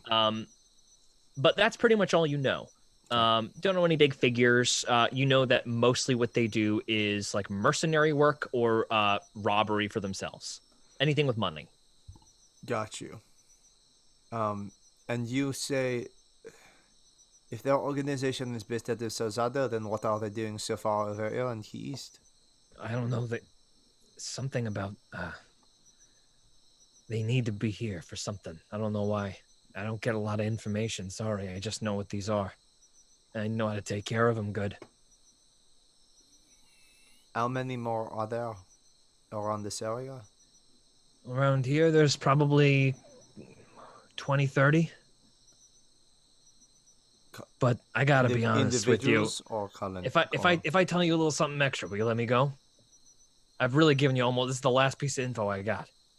I'm gonna telepathically say to Zaza, do you feel if I can get info from him, do you feel comfortable letting him go? I do like a slight nod, yeah. Alright, Zaga will nod at this guy. Okay. Something's supposed to go down tonight. This is a new garden. I just got put here. This has been like an operation for a while, and I want you to know that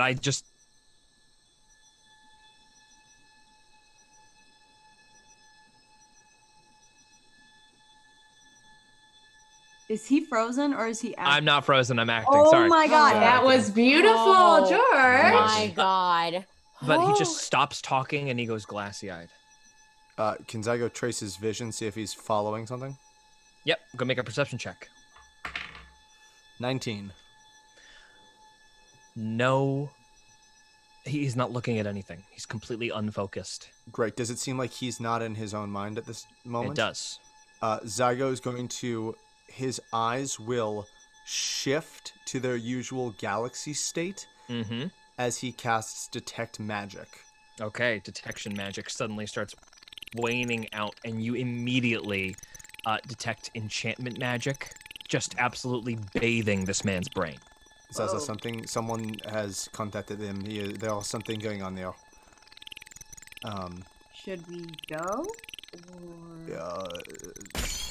He has revealed more than he should. He drops into the dirt with a jerk.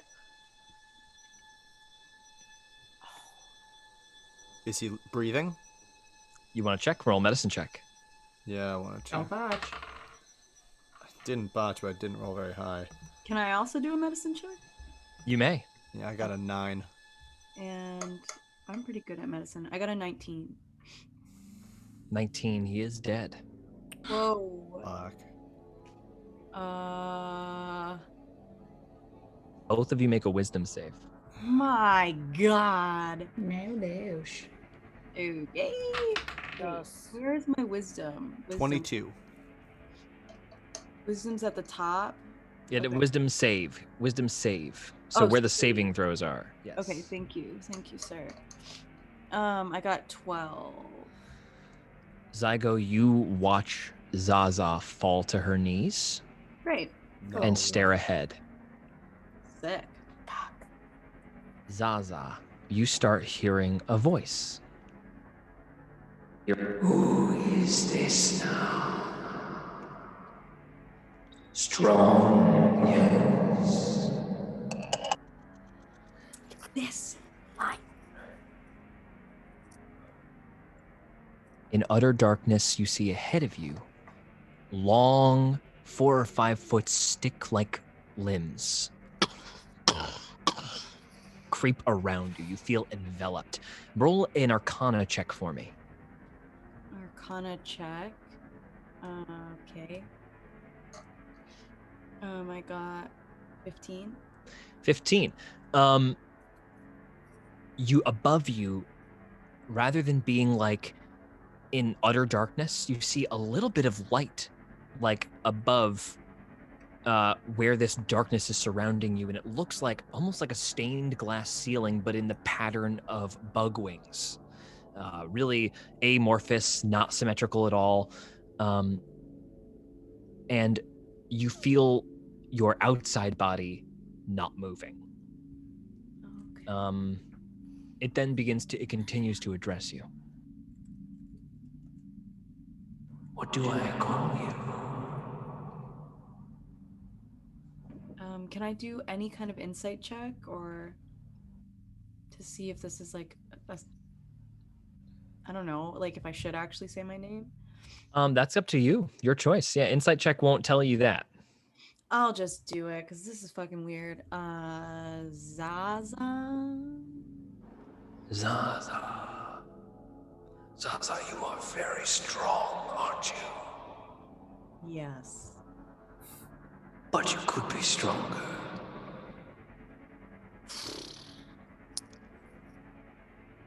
Do you want to be stronger? And Zaza kind of starts to, like roll her eyes a little and be like, I'm not buying. Thank you, though. But I could give you so much. Zaza, do you know what your home is like now? And that kind of tenses her up a little. And okay, I'll play. No. How long has it been since Masengo, Zaza? Seems like you already know. You see little flashes of your childhood in front of you, like it's a game board. You see you running through the streets of your little village town, bursting through the trees, getting out to the ocean cliffs, feeling the spray in your fur. And then you see yourself getting on a boat and departing. And then you just see, as you leave the game board, so to speak, in front of you, you just see the island of Masengu standing there. You see like a couple of bugs flying above the tree line, all miniaturized right before your very eyes. Do you know what they did to your home after you left? She just shakes her head no. Poor thing. Perhaps you will reconsider my offer after I show you.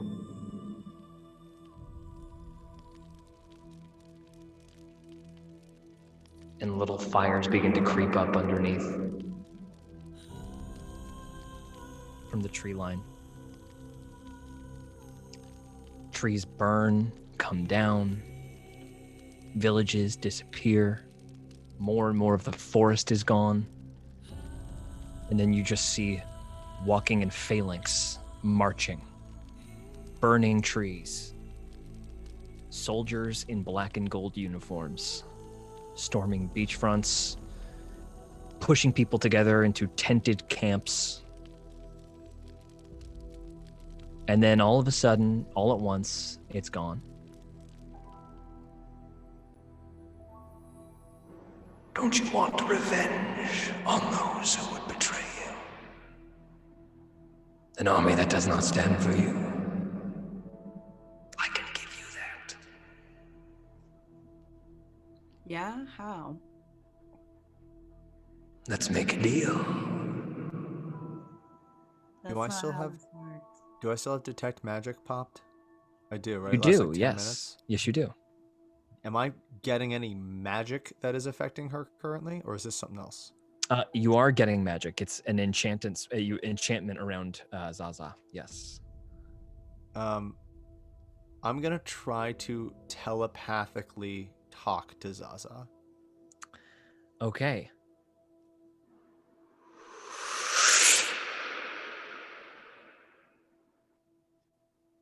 Zygo also finds himself in this dark room now next to Zaza.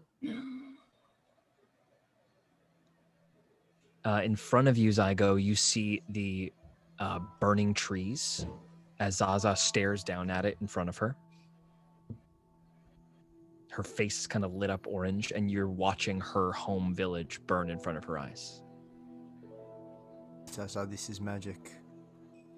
This is enchantment. This is illusion. There is no way to know if this is the truth. I remember you.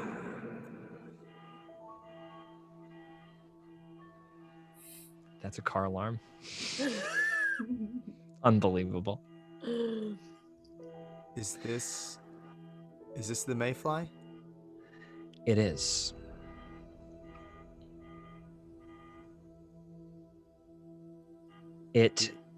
Yeah, go ahead. We are not. You have come to our world this time. And there are more of us than there are you. You are not wanted here. The mayfly leans forward. You see more of these, like the limbs, like crick and creak out from the shadows and kind of surround you. You do not know how numerous I am, child. Zaza, listen to me. I am a being of power. You mistake me for a being of evil, but this is not so.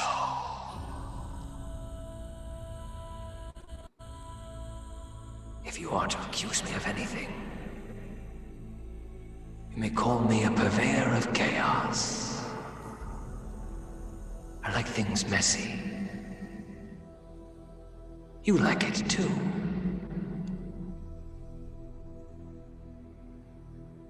Come on.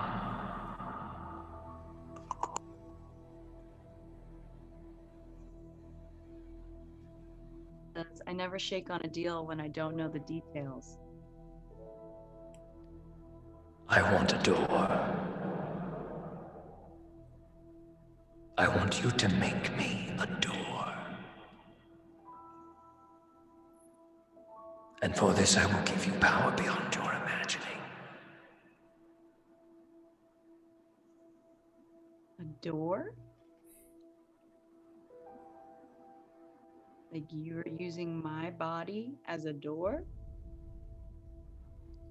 Astute. And Zaza looks to Zygo and is like, can you get us out of here? I can certainly try. And Zygo will attempt to cast Dispel Magic. Roll a check to dispel. You're going to have to beat the DC here. Yep, that's what I figured. And I'm adding my Wisdom modifier, right? You That's what I are. add to this. Can I bless you even though I don't know what's going on or I'm super far away? Right. Super far away. 16.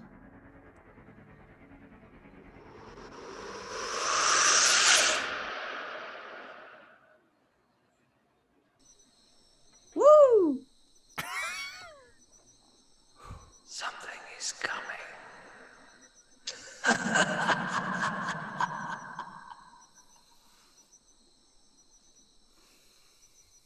And a presence just sort of moves through the trees. There's a wind that blows. And then everything settles again. We're going to take a quick bathroom break. Holy cow. And when we come back, we will Gosh. find Nesbit at the docks, Yes. wheeling Oh Scooper my God. along Yes. a wooden Oh planked my path. God. Be back in Forgot about that. 5 minutes, folks. So stick around, hang out with us, and we'll wrap it up soon. Oh, Bye. did y'all forget? Did Bye. y'all forget?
Welcome back, everyone, to the best banquet in all of Emporia. Yes. So look at that broccoli. Yes.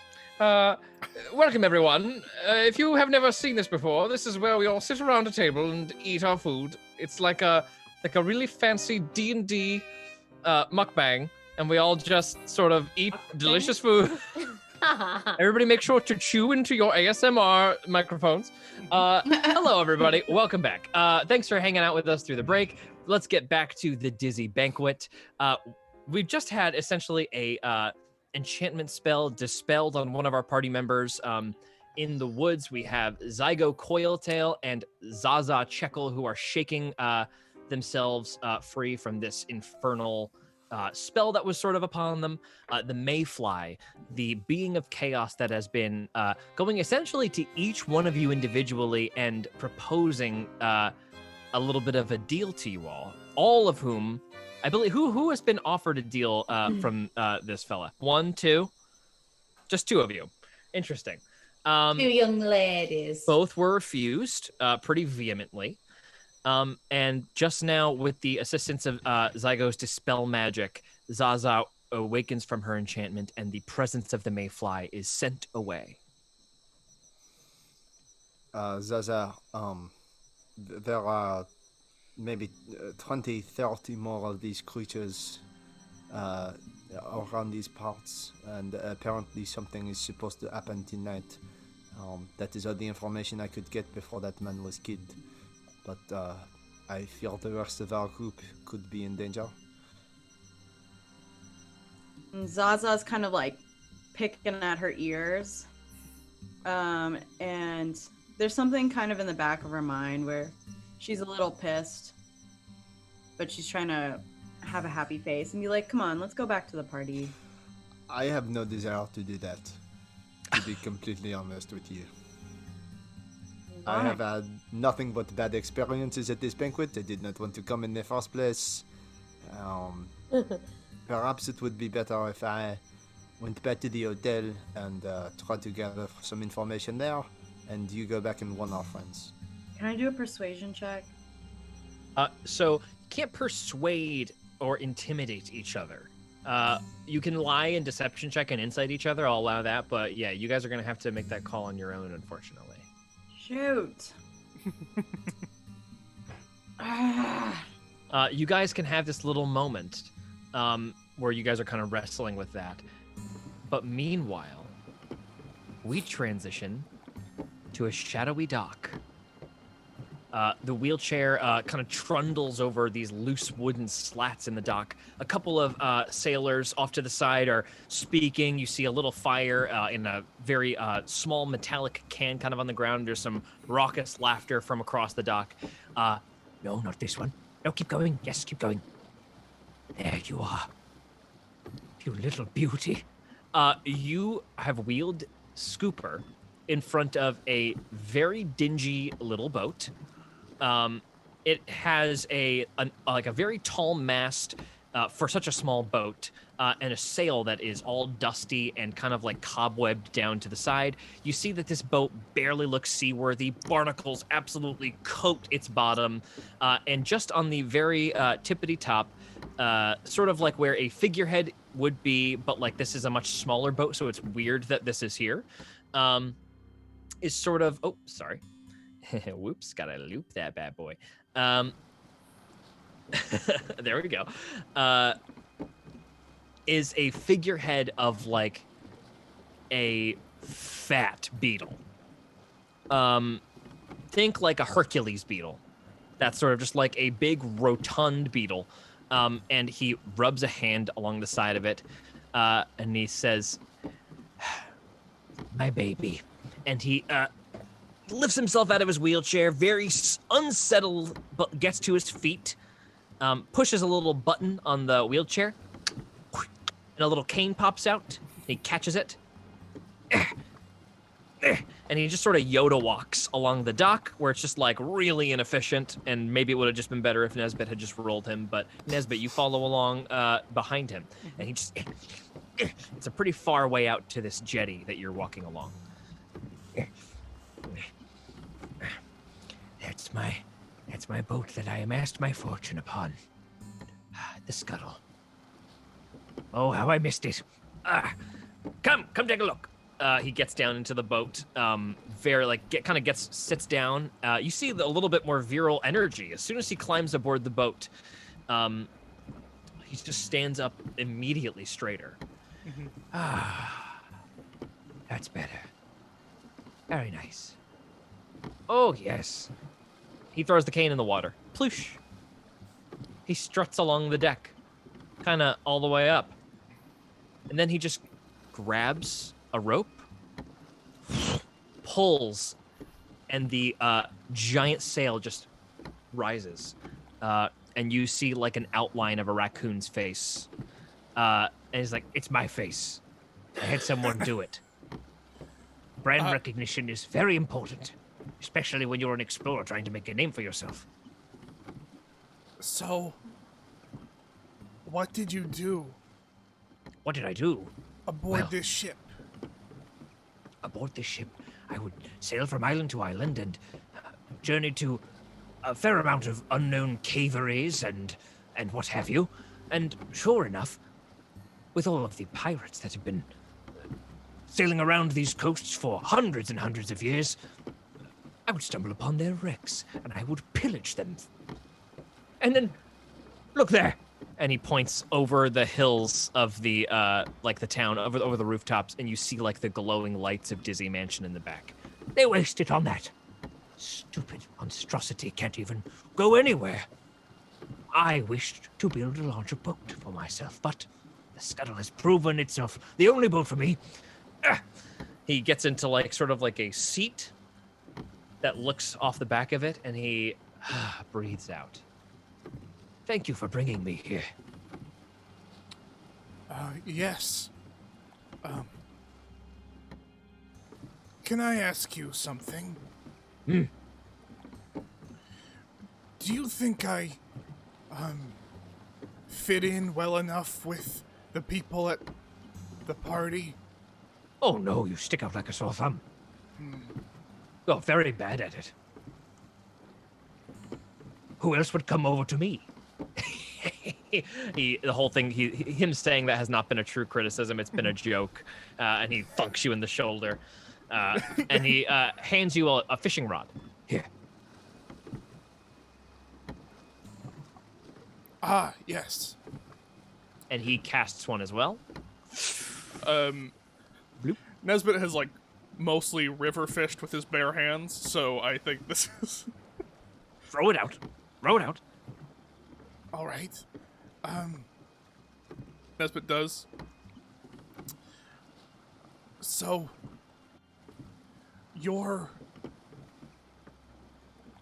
you don't like the family that you're with. No, I don't. It Have was you a ever last-ditch attempt. thought at about? feelings. Sorry, what? I was just saying it was a last-ditch attempt at feeling something, but I made a mistake all those years ago.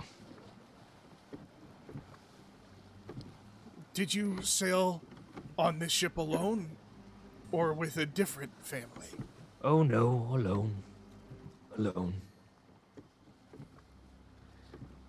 I have something to tell you, and I need your help. I have been telling you all evening that I wish to die. Yes.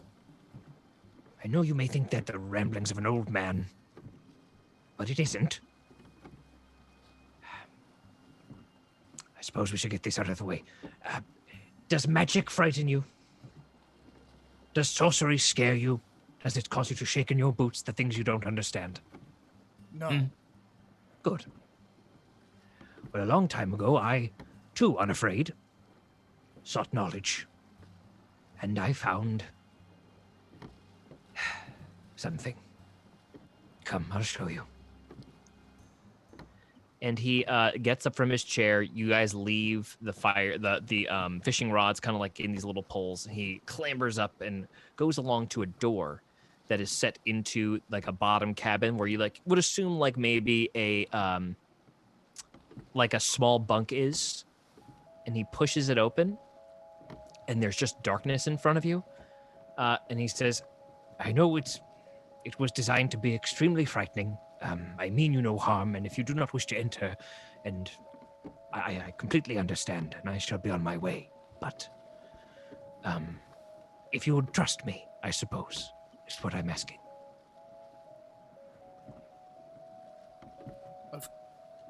Yes. Yes. He enters. Then he remembers something. He walks out and says, Yes, you must enter first. It is an enchantment. I'm sorry. It was designed that if I were ever here, no one could disturb me within. So if you take a step in, I will follow directly behind you. Again, asking you to trust me. Can I make an insight check? you can. Okay.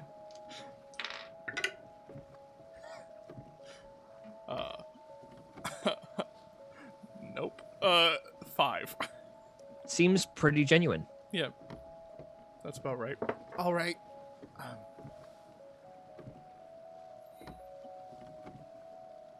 And you walk in front. Mhm. And there's just like darkness. And behind you is Scooper. He claps you on the shoulder. Thank you. It means more than you know. I don't deserve it. I don't deserve it. And he walks forward. As he walks forward, he stands more upright, cracks his bones, turns to you, and is a young man. Thank you for coming all the way down here. Your name was Nesbit, you said? Well, no, Oh, I did said I my just- name is Olivier. That's what it Did I was. just read that from you? Oh. Nesbit Yes, will well- talk into his head. Hi. Oh, yes, hello. You've mastered that then. You're quite a bit further along than I anticipated. Come. And he walks further and deeper into the boat. Nesbit's posture changes back to his hunched over and just kind of waddles past. Just he just kind of like literally. he feels just like being obviously more honest now, so he just kind of walks forward. Mm-hmm. Dizzy looks at you for a moment and says, "Good, just stand there. Very good." And then he moves his hands in a complicated motion, and runes appear in front of him. And then, as he does, all of a sudden, you are absolutely whipped through this dark portal, like as if, like in the Matrix, when all the shelving comes in, but you're the thing moving. And then, whoom! You stop in place, and in front of you, glowing with this ominous dark light, is an absolutely enormous gem. It has a very diamond-shaped quality to it. It is a dark black color. And as you approach it, roll an Arcana check, Nesbit. 18. You see your face reflected in the diamond, but you see the front of your skeleton within. No. Many years back, I made a great error. I feared what would happen to me if I were to die, and it's a scary thing. So I sought power to make it so that that never had to happen. I'm going to show myself to you now, Nesbit, and I must ask that you do not fear what you see. I mean you no harm. I shall not move against you. If you were to do so, I would simply kill you. He kind of closes his eyes. Roll an insight check. Okay. And Nesbit said that positively. Mm-hmm. Insight? Yeah. Ooh, 6. Okay, yeah, he just like laughs at that. 9. 9. Yeah, still just laughs. Yeah. And then you just see his form kind of just fall away. And there's a skeleton of a raccoon standing in front of you with just loose patches of flesh hanging on top of it, and the eyes that have rotted away are dark black sunken red holes.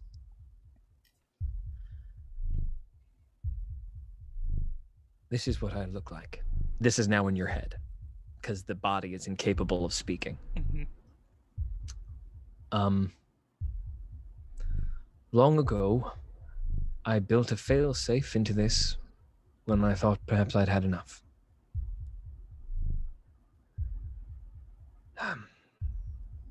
There's something I have to tell you. I am bound to this object. As long as it stays here, I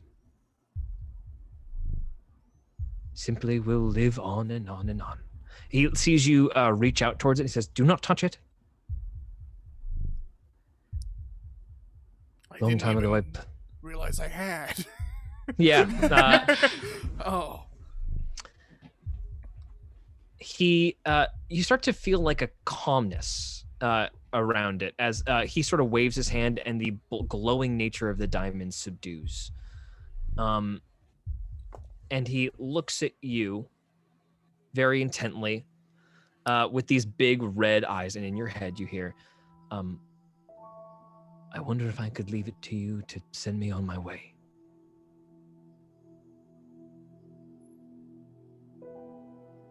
He walks to the other end of the room, flicks a switch of just like a large metal switch. You are in a much larger room than you thought you were in, like cathedral sized. And then he walks to a small altar where there is an object on a stone slab, sort of like if you've ever been to like an adoration at a church, like it's a golden ornament that stands on a little platform with a little lens in the center. And he says, "Would you stand here?" I will. But why me? I think you're the only one who would have come down here. You have an instinct for when someone wants you, dead or alive, and I think you could sense that I did not. Nesbit just silently walks towards where he's supposed to. When I tell you, I need you to turn this dial until this lens spins until you cannot see that it is a lens. It simply looks like a spinning orb. Do you understand? Yes. Another thing I wish to ask of you. When this ritual is complete, I will be gone. The diamond will be gone, as it is not mine originally.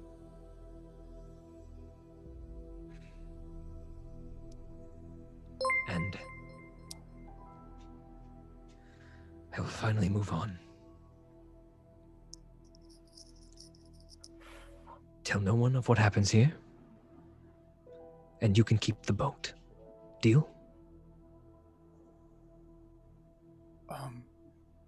I'm afraid I'll need that word bound magically.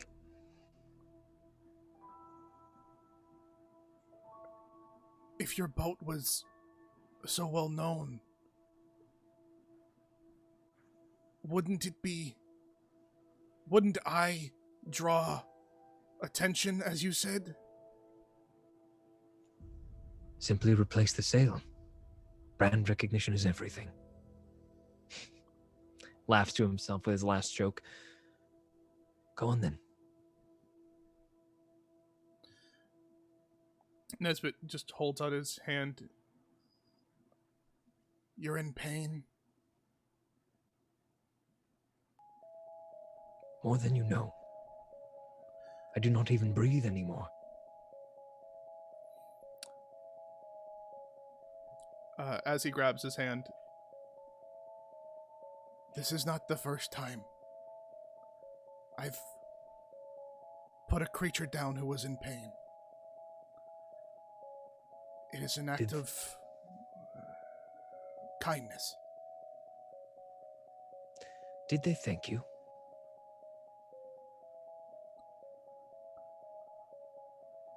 In their way. They were mostly bugs.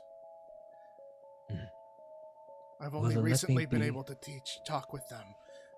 I see. New knowledge and all that. Well, Nesbit Bisbee, let me be the first to say thank you. Silence is the word? Yes? Of course. You grab his hand. Mhm. You feel a magically bound promise never to speak of this to a soul. And with it, you also feel a connection to this boat within you, Nesbit. Suddenly, it just feels like an extension of you sitting in this chamber. You feel ownership over it very suddenly. And he goes, that'll do it.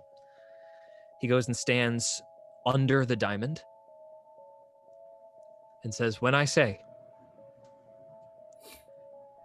and the skeleton lifts a hand. There's the summoning of energy between the skeleton's fingertips.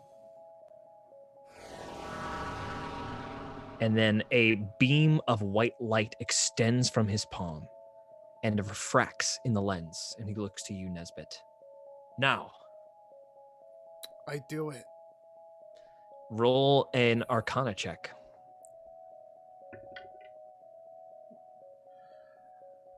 15.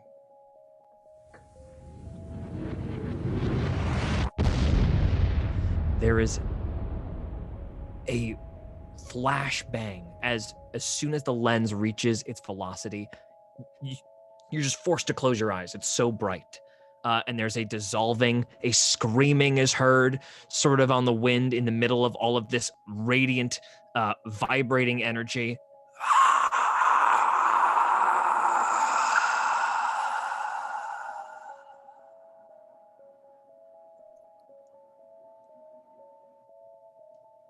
And you blink, and you're in front of a wooden door, Nesbit, and you just sort of push it open. No. Too fucking funny. You sort of push it open, and you hear the water again, and you look behind you, and it's only darkness. I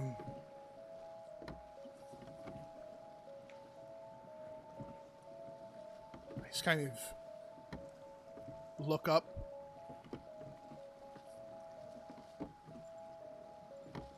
Goodbye, friend. And then I will just whisper down to the colony and cast Unseen Servant and just say, go take down that sail. They begin immediately to creep up the sail, shooting up the mast, and then they all come down, pulling the cloth down and kind of folding it up and storing it away.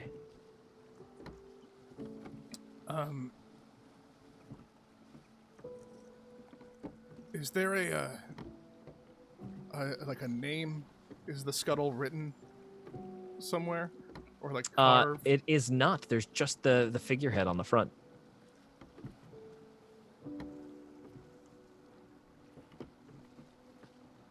I think, and just talking to the colony, I think we'll get Sven to write the name.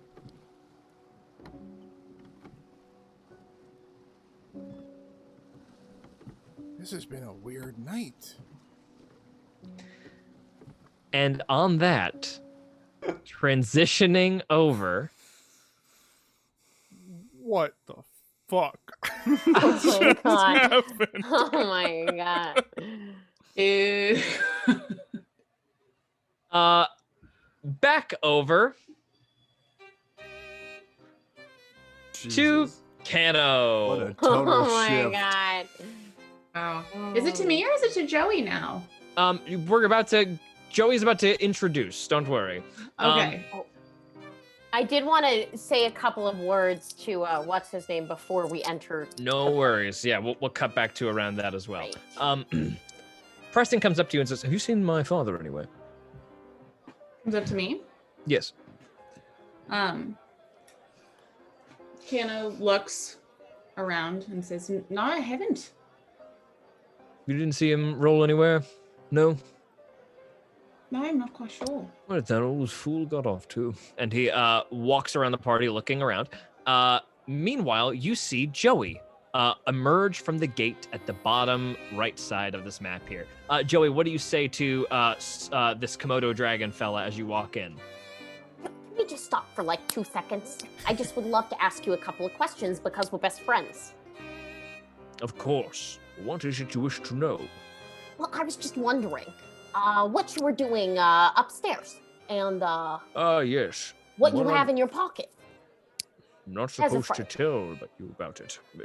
You know, it's supposed to remain a secret. Yes, but friends don't have secrets. That's the first rule of friendom. Roll a persuasion check. And dumb. 19. Yes, Joseph, you're right. I shall tell you. Essentially, this is a He holds up the necklace. extremely powerful item of destruction. And my boss wishes to have it, so I have fetched it for him. And who's your boss again? I just forgot because Oh, we're he's friends right and- there. Hello, Caius. You see Oh. the snake with the bronze fangs stare at you, eyes wide, and suddenly the Komodo dragon behind him disappears. What are you doing with that child? I have retrieved what we have asked for. This is Joseph Campbell. He is my friend. We're best friends. He told me everything. It looks like a cool necklace. What can I say? Do you have it? Yes, I have it here. It is missing something. Oh my god. Are you saying that there was a thief? Roll a deception check. Jesus, you are playing with such fucking fire. 16. He looks at you suspiciously, but then turns to Sorfus. You clumsy fool. You have lost one of the firestorms. I mean, you probably... he's not that clumsy. He's a really good person. Come on, it will happen soon. We must get out of here. Hey, best friend. Come here. Yes. Could you just... what's gonna happen? Because, you know, we should protect Oh, yes, each of other. course. Sophis, do not say a word. No, it's okay. We're friends. Joseph and I are friends. Joseph, tonight there is to be an attack. Shum! And Caius says, Come with me, or else I will feed you to father. and he takes him by the neck and brings him out. Sorfus gets dragged away by his ear. Kano, you see like Caius and like a very professional looking Sorfus disappear and then come back with Caius grabbing him by the ear and then just yanking him along. Like, Ow, ow, ow. Goodbye, Joseph. It's Goodbye. nice to meet you. Lovely to meet you too. and Lovely. out walks Joey with Sven. Sven looks absolutely traumatized. Does Joey have injuries? Joey, I'm gonna really quick, I have to roll a quick Joey have injuries? Because I'm at 15 1, health and was 2. smacked in the face with firearms. Joey, you're not gonna fucking believe this. What? You are still considered fancy. Oh! And roll a single one. So your clothes are Wow. completely intact. You just frankly look like somebody just like punched the shit out of you. You just look like you got clocked. You're not like swelling up like a big balloon head, but like you definitely like have a swollen cheek. Cool. But no, Kano, we're I also- you got fur see over your Joey, face. right? Yes, you see like a singed fur like part of her face immediately that you can tell like she got punched in the face with a candle. Kano to the cat and the bird is gonna go, excuse me, and walk over to Joey. kind of a little hastily. Power walk. Joey's gonna very casually look at Kano and go, do you mind taking a stroll with me just to right over here, maybe? And pulls Kano a little bit out of earshot, maybe like behind a bush. Yes, And, absolutely. You guys can drag your characters back on there, Joey, if you Oops, want. casual. good. Super cool. Just a casual bush. And Kano, you Just can chat with move it behind Kano this anywhere bush. you'd like to be. Let's just go over here. Yeah, that's great. Okay. And Joey's gonna look around, see if anybody's around. Roll a quick perception check. Well, there's no one Ooh, on the that was pillar, I good. It think. was a 23. 23. Yeah, nobody is around except that you do see at the entrance, Elon Basecroak has re-entered the party. So Joey is gonna say to Kano, hey Kano, there's gonna be an issue. There's gonna be an attack or something tonight. I don't really know the details. I just know that somebody stole a very powerful necklace and I think it's got destruction in it. And here. And then Joey's gonna like slightly hold out the little red firestone that she's carrying. Sven Put is that also back- with us. Put that back. What did you do? I didn't do anything. I saw somebody take it, but I just was there and I took a little bit before. Joanna, what did you do? It's Joseph to you. Wow. Oh shit. Checking your cover. That's fair. It's Joseph. And I didn't do anything. I was just in the room and happened to find the necklace and happened to steal a little bit of this little thing from it and then happened to hide and watch the Komodo dragon steal the entire necklace, which maybe I should have done, but I didn't because I was trying to be good. Excuse me. Has anybody seen a chameleon? Kano's gonna look firstly disappointedly at Joey and walk over to the No, frog. wait. Ugh. Kano, you are left. You leave Joey in the dust. Sven looks at you. Wait, Oh, what? I have a question. Yes. As Kano walks away, could I cast message without it being seen? What are the components of message behind this bush? No. I think I can. You point your finger towards a person in range and you whisper a message, but it probably can't be seen. The target only hears the message. Does it have a verbal or somatic component? Yes. Does it have a material component? Yes. What's the In material what way component? could you do this without being Copper. A string of copper. A string of copper. Okay. Kano, you're behind a bush fully, and there is ambient noise at this party, and it's message. So yeah, roll a stealth check if you want to risk it.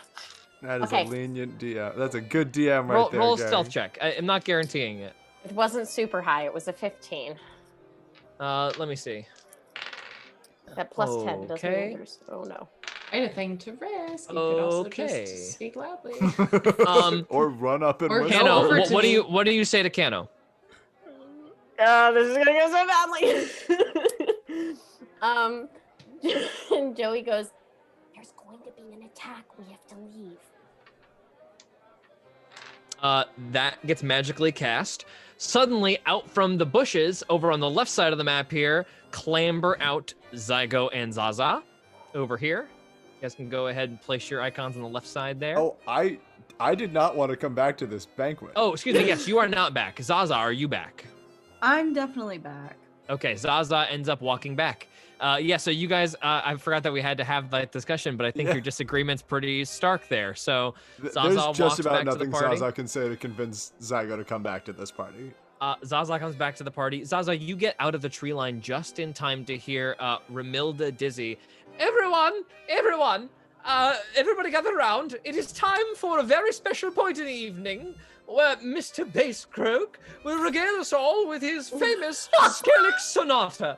Everyone gather around. I would anticipate a 50-foot minimum to be absolutely safe. He has warned me ahead of time. Yes, I will perform the aria. Has anybody seen a chameleon? Okay. He gets pushed on stage.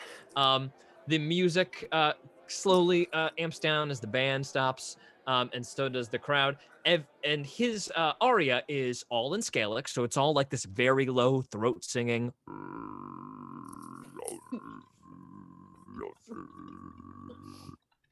Everybody make a con save who is in attendance.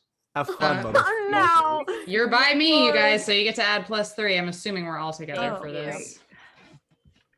Good, because that's not my best save. Okay. I got a 19 plus 3, so I got 30, a 20. 19 with the 3. Thank you, Cano. 20. Welcome.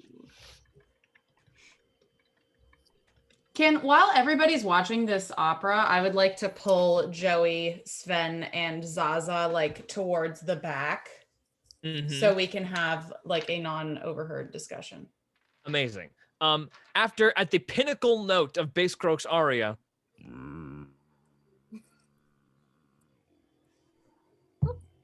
just absolutely shakes the entire stage. Most everybody applauds, but you do see Grim Sadshell get up. Oh no. I have soiled myself and shall retire from this party. I bid you all good morrow Yeah. and good night as the saga of Satchel continues. Bleak as ever. And he departs the party waddling. Otherwise, everybody just applauds. Several people have taken out earplugs of some kind and pocket them again. Bass Croak takes a big bow, gets off the stage, and resumes with a worried look on his face. He's still looking around for Zygo.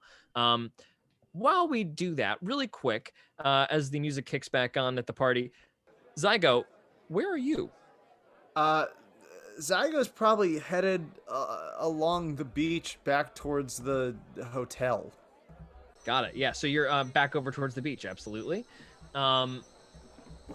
It's probably going to take you a little while to get there, so you're walking along the city streets. You eventually make your way to that little grassy divider between these beachfront properties and the city proper, so you walk through this little patch. Nobody on this. It's very abandoned tonight. As soon as he go ahead. felt relatively safe, he would have recast disguise self to re-milky his eyes. If he was going back to the hotel, he needs to seem like a blind person. Yes, gotcha. But make a what check were you about to ask? Make a quick perception check. A 19. Okay. You throw that illusion spell back onto your eyes, seeming like a blind man, and you just sort of see one fellow walks through the park adjacent to you. He looks down at you and says, "Are you alone?" Yes. Are you talking to me? Yeah. Who else would I be talking to? Forgive me. I do not know. Do you have the stuff? Excuse me? Do you have it? I'm afraid you have confused me with somebody else. He looks around, and then he just walks away.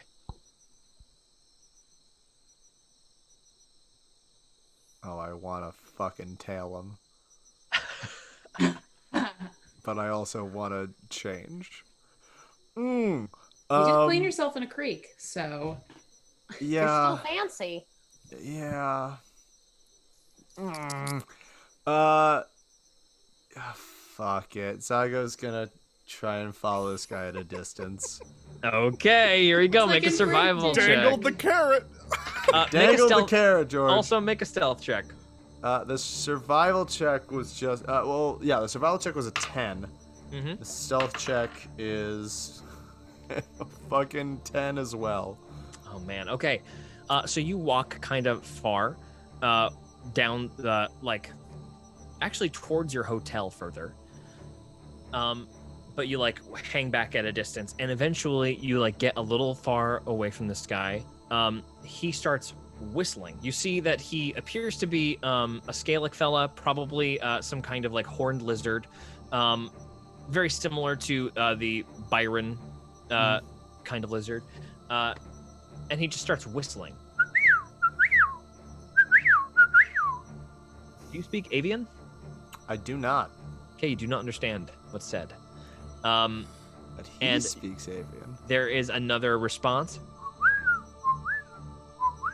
Am I far enough away from this guy that I think that I'm alone? So, unfortunately, with the 10 and a 10, As soon as that response goes, he looks back and sees you and takes off Great. into the woods towards the sound. Towards that whistle sound. Yes, but he is in a full sprint now. In my fancy clothes, there's no way I'm gonna be able to catch this guy. But where are we in relation to? You're like pretty close to your hotel now, still in that grassy patch that's like divides the city and your hotel. And he ran back towards the woods? He ran area? back like towards the beach, where you were going. Where I was going. Okay. Yeah, he walked like ahead of you. Like, oh, wrong guy. Okay. I don't think I'd be able to. Zygo's not fast, particularly, so I don't think I'd be able to catch him. I'm just gonna continue in the direction I was heading. Okay, leave him for now. But if I'm alone, am I he's taken off? Yeah, do you want to just straight up try to follow him, like, from behind? Before I do that... Hold on a second. Before I do that,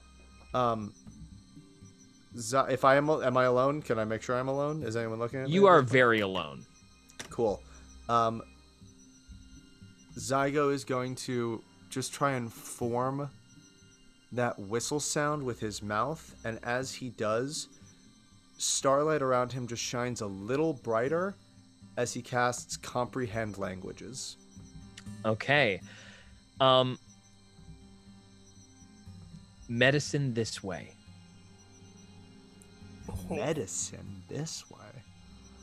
Oh, man. Well, if he's gonna help people... Yeah, Zygo's gonna... Oh, fucking Jesus. George, stop dangling things that Zygo cares about. Okay, Zygo's gonna try and take off in the direction that that guy went. Make a survival check for me. A fresh one. There we go. 25. Okay, so you move through the woods, and as you make one more stealth check for me. 18. In the distance, you start to hear a very quiet fire. And a little bit ahead of you, there's a circle of people gathered around a fire. Make a perception check for me. It is very dark. So disadvantage if you don't have dark vision. I do have dark vision. Cool, not disadvantage then. 15. 15. You recognize one of the people around the fire as Hickey. Hickey. The hamster who was in charge of gold, silver, and everything else. Oh, shit. Oh, shit.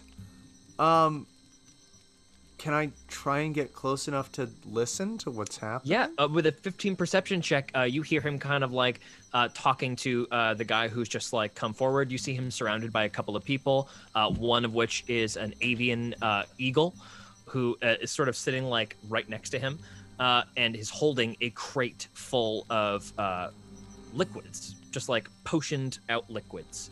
And he is peeling through them and he goes, okay, what did you say it was? Yeah, sure. Well, it's not topical, it's interior. So here, take this one. It's a little stronger. It's going to run you 20 crowns. The guy says, like, 20 crowns is fine. Thank you so much, Hickey. I can't tell you how much I appreciate this. Sure. Look, hey, anything. Just make sure she gets better, okay? And here, if you need one follow-up, it doesn't work as much, come back. I'll give you the second one for half off, okay? Hickey, you're the best, man. Hey, don't even worry about it. Get out of here. And then Hickey kind of goes still. Who's there?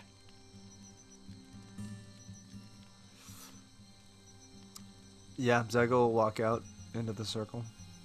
Hickey, like, kind of squints his eyes. Is that... What are you doing out here? I know you. I am so sorry. I followed the sound of voices. I thought I was headed back towards the hotel. I must have gotten pulled off the track in the other direction. Huh. What was your name? I don't remember. Parkes. Parkes, right. One of you guys stopped me from choking to death. Oh, Yeah. yes.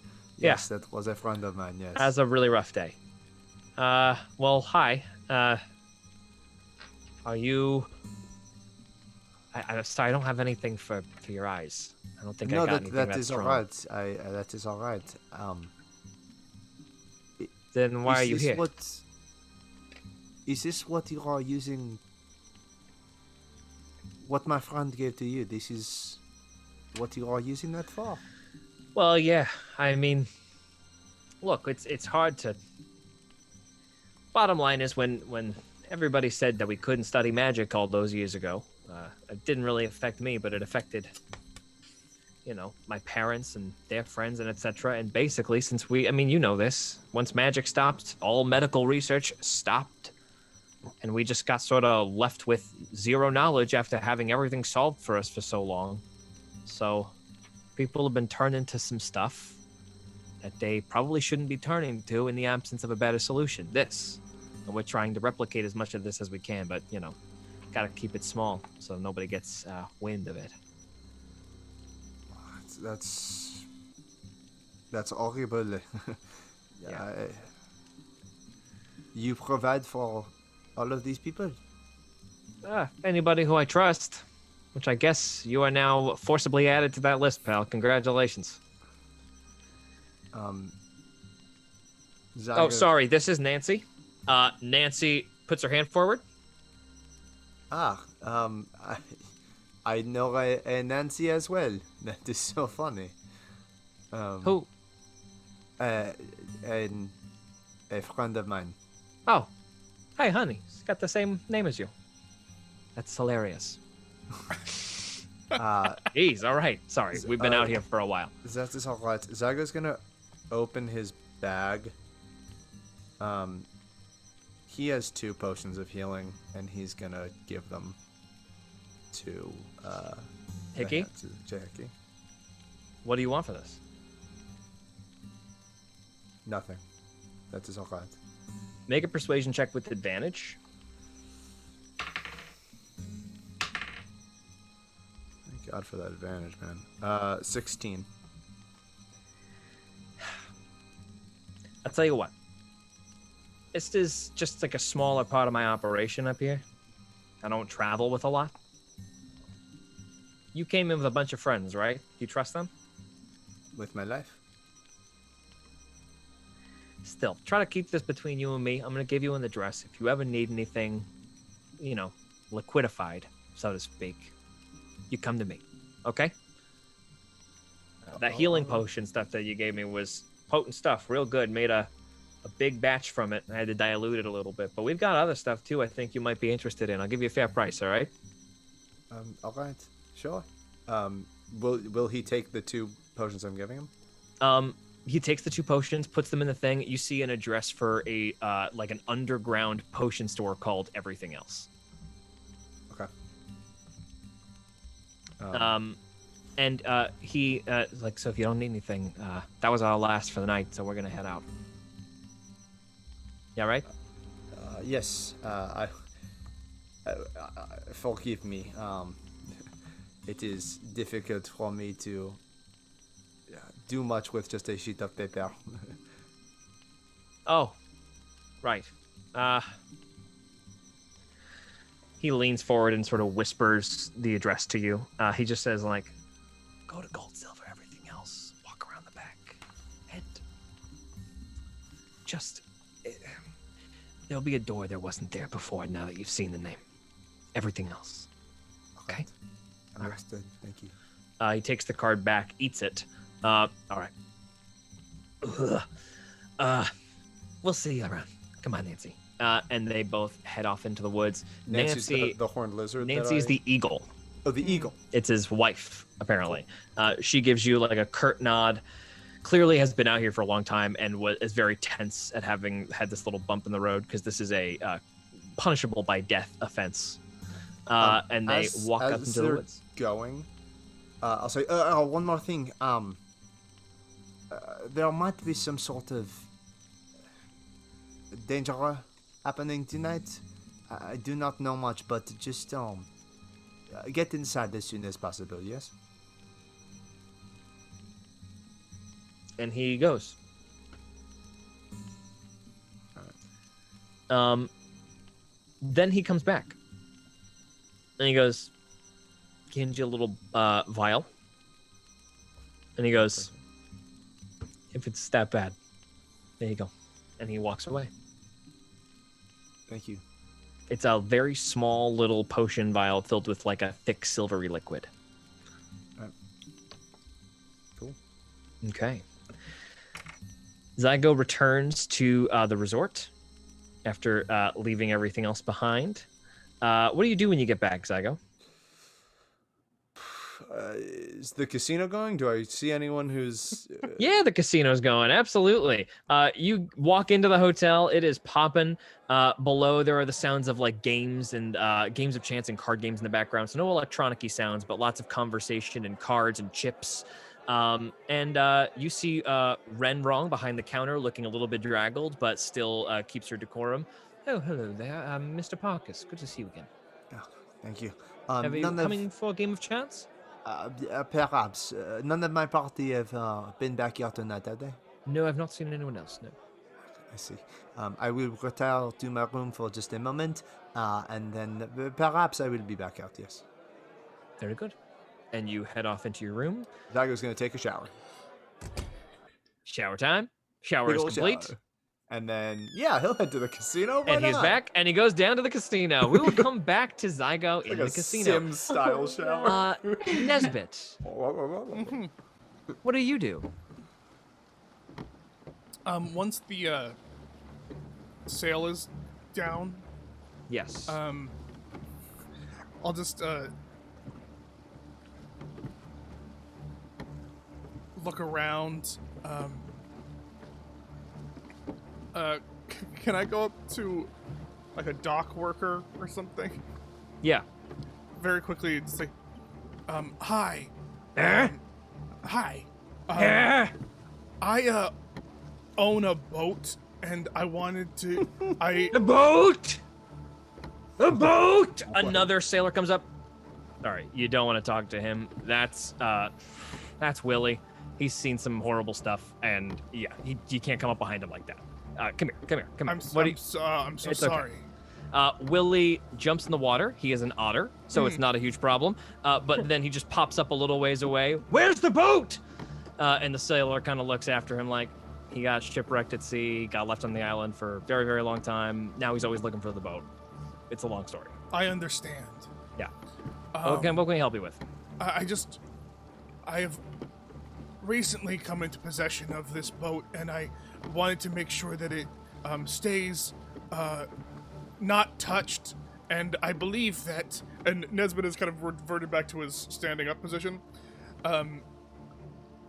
that money is a good way to do that. Who do I pay to make sure that my boat is not touched? Make a persuasion check. Oh. You're in fancy clothes, right? Yes. Okay. I never took those off. Great. You said persuasion? Yes. Okay. 12? He looks behind Nesbit at the giant plaque in the deck that says Dizzy and says 50 crowns.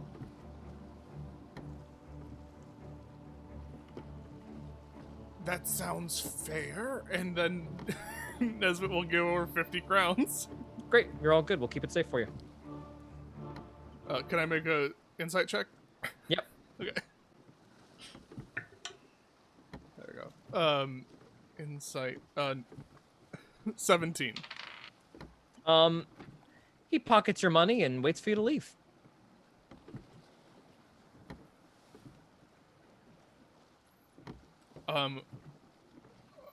So that's all that I get from insight. I don't know if It seems like you can't get a read on him either way. He's just sort of like expecting you to leave now. Okay, I will All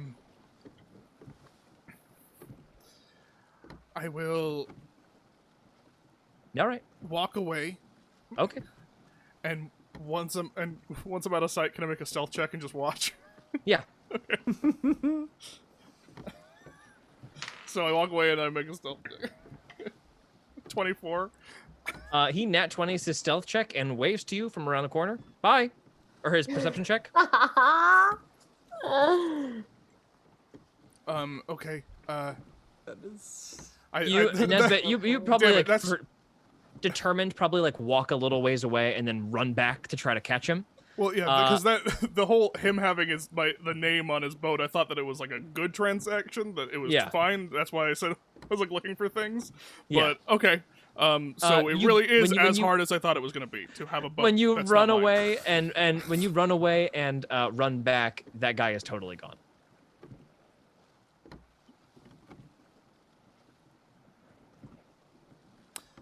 I won't kill you.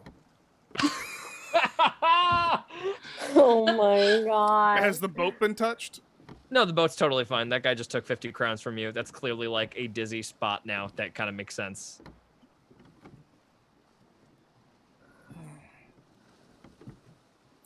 I won't kill you. And then Nesbit will start going back, kind of just almost jauntily, kind of going back towards the the party. Mm-hmm. So the cane's in the ocean. Is the wheelchair just there? The wheelchair is just at the dock, yeah. Left and abandoned. Yeah, Nesbit's gonna wheel it away from the dock. Yeah, got it. Somewhere, and Absolutely. just kind of push it, and then just keep. You just like throw it into some bushes. Yeah. Or Great. no, actually, I'll push it into the water Yeah, as well, and it along just sort with of the sinks cane. to the bottom. And then I'll just make my way back towards the party, for as long as that takes. And in walks Nesbit. Absolutely. Like right after the note. After the performance, yeah, Nesbit doesn't need to make that sound. Nesbit, you can drag yourself back on here. Okay. Nesbit walks back in. Joey, let's go back to what Joey and Kano said they were talking about doing really quick. And Zaza, So- you are now here as well. I wanted to have like a little convo with everyone, like away from the performance, kind of like way towards the back. Yeah, you guys find a cozy little corner up here where Kano, Zaza, Joey, and Sven all kind of gather up. Did Zygo tell me? I told you everything that I knew. What did you tell me again? There was like 20 or 30 of these hybrid creatures that they seem to be experimenting on, and there's possibly something that's going to go down tonight, and that this guy works for Copperfang. Okay. Bronze Fang, yes. Bronze Fang. Okay, so Joseph says there's going to be an attack tonight. Zaza, where's Zygo? Zygo went back to the hotel, but he also, well, a guard told him, and he told me that there is going to be an attack tonight. Okay, Okay, so we all know there's going to be an attack tonight. Don't we think we should get out of here? I think we should, but I don't have any idea where Nesbit is. Nesbit appears to your right.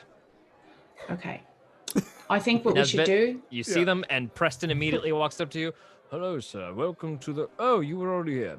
Yes. Very good. George, Yes. was I That's I all here? Preston says. Was I here during the concert?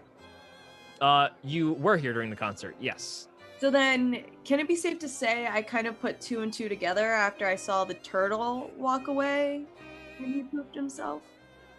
Yes, you definitely know the turtle. The turtle announced it to everyone that Yeah, he very soiled himself. proudly too. I Yeah. mean, about Zygo, because he didn't tell me that he was with Base Crow.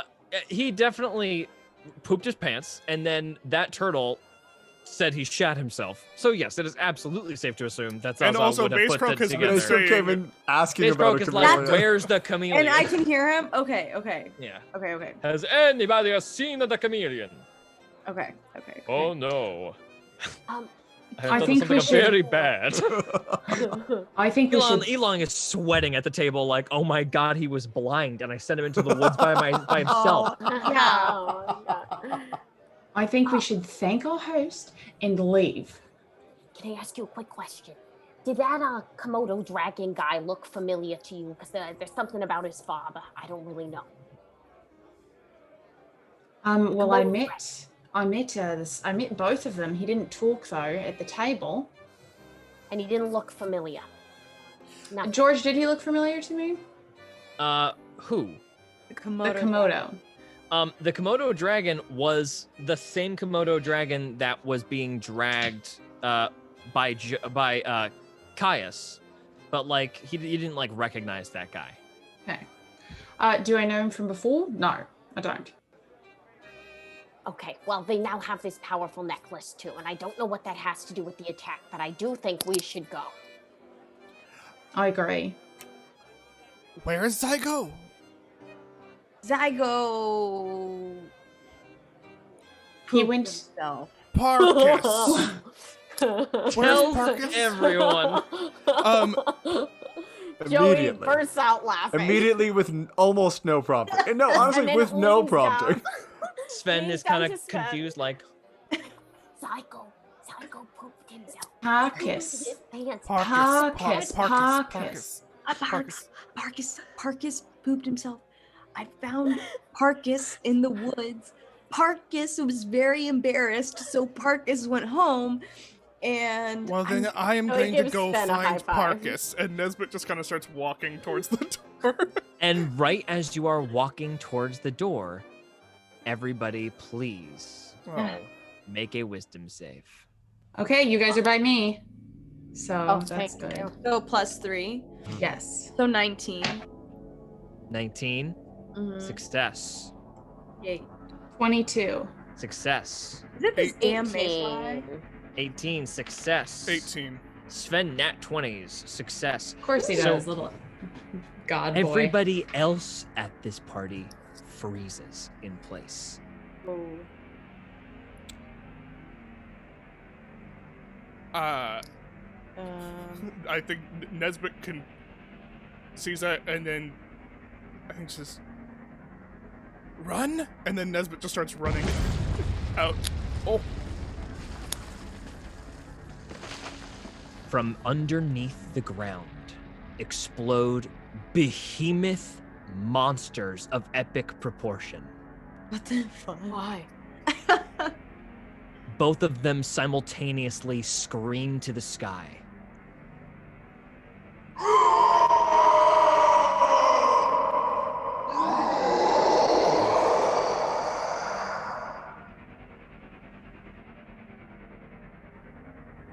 Everybody, roll initiative. We are going to roll fresh initiative order. And then, I nat 20'd. oh man, I got a 10. 20 from Joey. Well, it's really a 24 if we're That's gonna what add I it. need here. 24 for Joey. 12. 12 for who? Zaza. Zaza 12. Nesbit? roll again. Oh, Natasha, me? You didn't roll initiative. Oh my god, thank you so much. Yeah, no, of course. And don't you have advantage on initiative? I have advantage. Do I? Do you have a, does initiative have a little A You in roll- the corner? Zaza, that was an int save. Oh! Yes, I have advantage. Now I'm here. I know what we're doing. Oh god. I have, okay, 15. First I got a 15, and then I got an 8. So 15. 15, got it. Nesbit, what'd you get? I got a 19. 19. Zygo, what'd you get? 28. 28 still, got it. Wow, that's again. I re-rolled a 19. Cano? 10. 10. Okay, these guys rolled an 18. And let me just roll one for Sven. 12.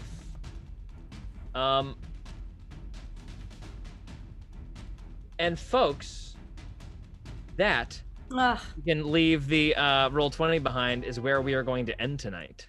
Why? Thank you so much for stopping in, everyone. Thank you Oh for my enjoying God. part 2 of the Oof. Dizzy Banquet. We will finally culminate this as the party nears midnight in a brawl with these half crustacean, half moth-like creatures that have exploded onto the scene. Oh. What are we thinking, gang? That's that for the evening. Anybody got a fun thing to plug or say that they've got coming up soon? Yeah, this Saturday over on Stella Luna's channel at 6 p.m. I'm playing a D&D game DM'd by our good friend Aaron of Trixie Wizard. Very exciting. Should be a lot of fun. You Hell can check yeah. that out. Anybody else? Yeah, next Tuesday, I'm gonna die. I'm going into a battle with 15 health points. No, you're not dying. You won't die, don't worry. Oh my Are god, you yeah. scared not of dying Trump. yourself? Not if 'Cause we that's run. really what I want to know. Not if we just run away. Not if we just run. Kano's going to be slow as hell, but I'm not wearing armor. Can I fly out of here? Yeah. Oh! Oh my god. I'm a bird, motherfucker. You can fly. Can we go with you? Or No, but you're fast as fuck, girl. You pick up Joey. Nesbit has ants. Ants fed. Boom, and So maybe we Zygo's won't gambling see in the corner. a big Zygo's slug feeling fest. Maybe we'll fucking see. good, baby. Maybe Zygo we'll comes see. back Oh, like we gotta get surrounded out with of women here. and like it's like here, Zygo's blow on about to these dice. turn his night around, you Zygo, guys. we are going Glad to I come to stayed you in the behind. initiative order at a betting table. Great. Yeah. Oh. Cool. Yeah, I'll say for me, this one's a little weird, but I've been a part of a fan project for Critical Role, project for a while that has finally been announced. If anyone knows about the Cantata Pansophical, which did a whole parody musical based off of Hamilton, they did one based off of Dear Evan Hansen, and if anyone knows Critical Role, I played Tyrion Darrington. And so go check that Oh, out. hilarious. Oh, Amazing. man. Go check that out. Go check that out. Hell yeah. Finally, we Oh, get to Is this talk on about that. YouTube? It will be on YouTube and many places. Yeah, Go dude. check my socials. Yeah. Hell yeah. This Um, shows. That's Guys, so thank you for all the subscriptions tonight. Thanks Yeah. for tuning in. We had such a big Yes. audience tonight. Yeah. Thank you. If you haven't listened to Hero Club, give it a download. Leave us a review somewhere. Helps us out to get some visibility for reviews and ratings and stuff. And if so, thank you very much. Hope you enjoy it. And tell your friends. Bring a friend next week. Also, if you want to come by tomorrow around 5 p.m. and hang out at this channel again with me. Last week we had a problem happen, which ironically was the same problem that happened to me in the middle of this stream, where the computer just shut off and it scared me. So hopefully that won't happen again. But if it does, now I know we just got to like boot right back up. Yeah, we'll talk about the session tonight. We'll talk a little bit about what happened last night, or tomorrow, last night. In the future, we'll be talking about. In the future, we're talking about tomorrow, last night. Yeah. That's all I have to say. I'm vamping. Help me. Save me. Somebody save me. We're done. We're done with the yeah. show. That's it. See you guys next week. Yeah. And have a great night. Bye, everybody. Bye. God, fuck.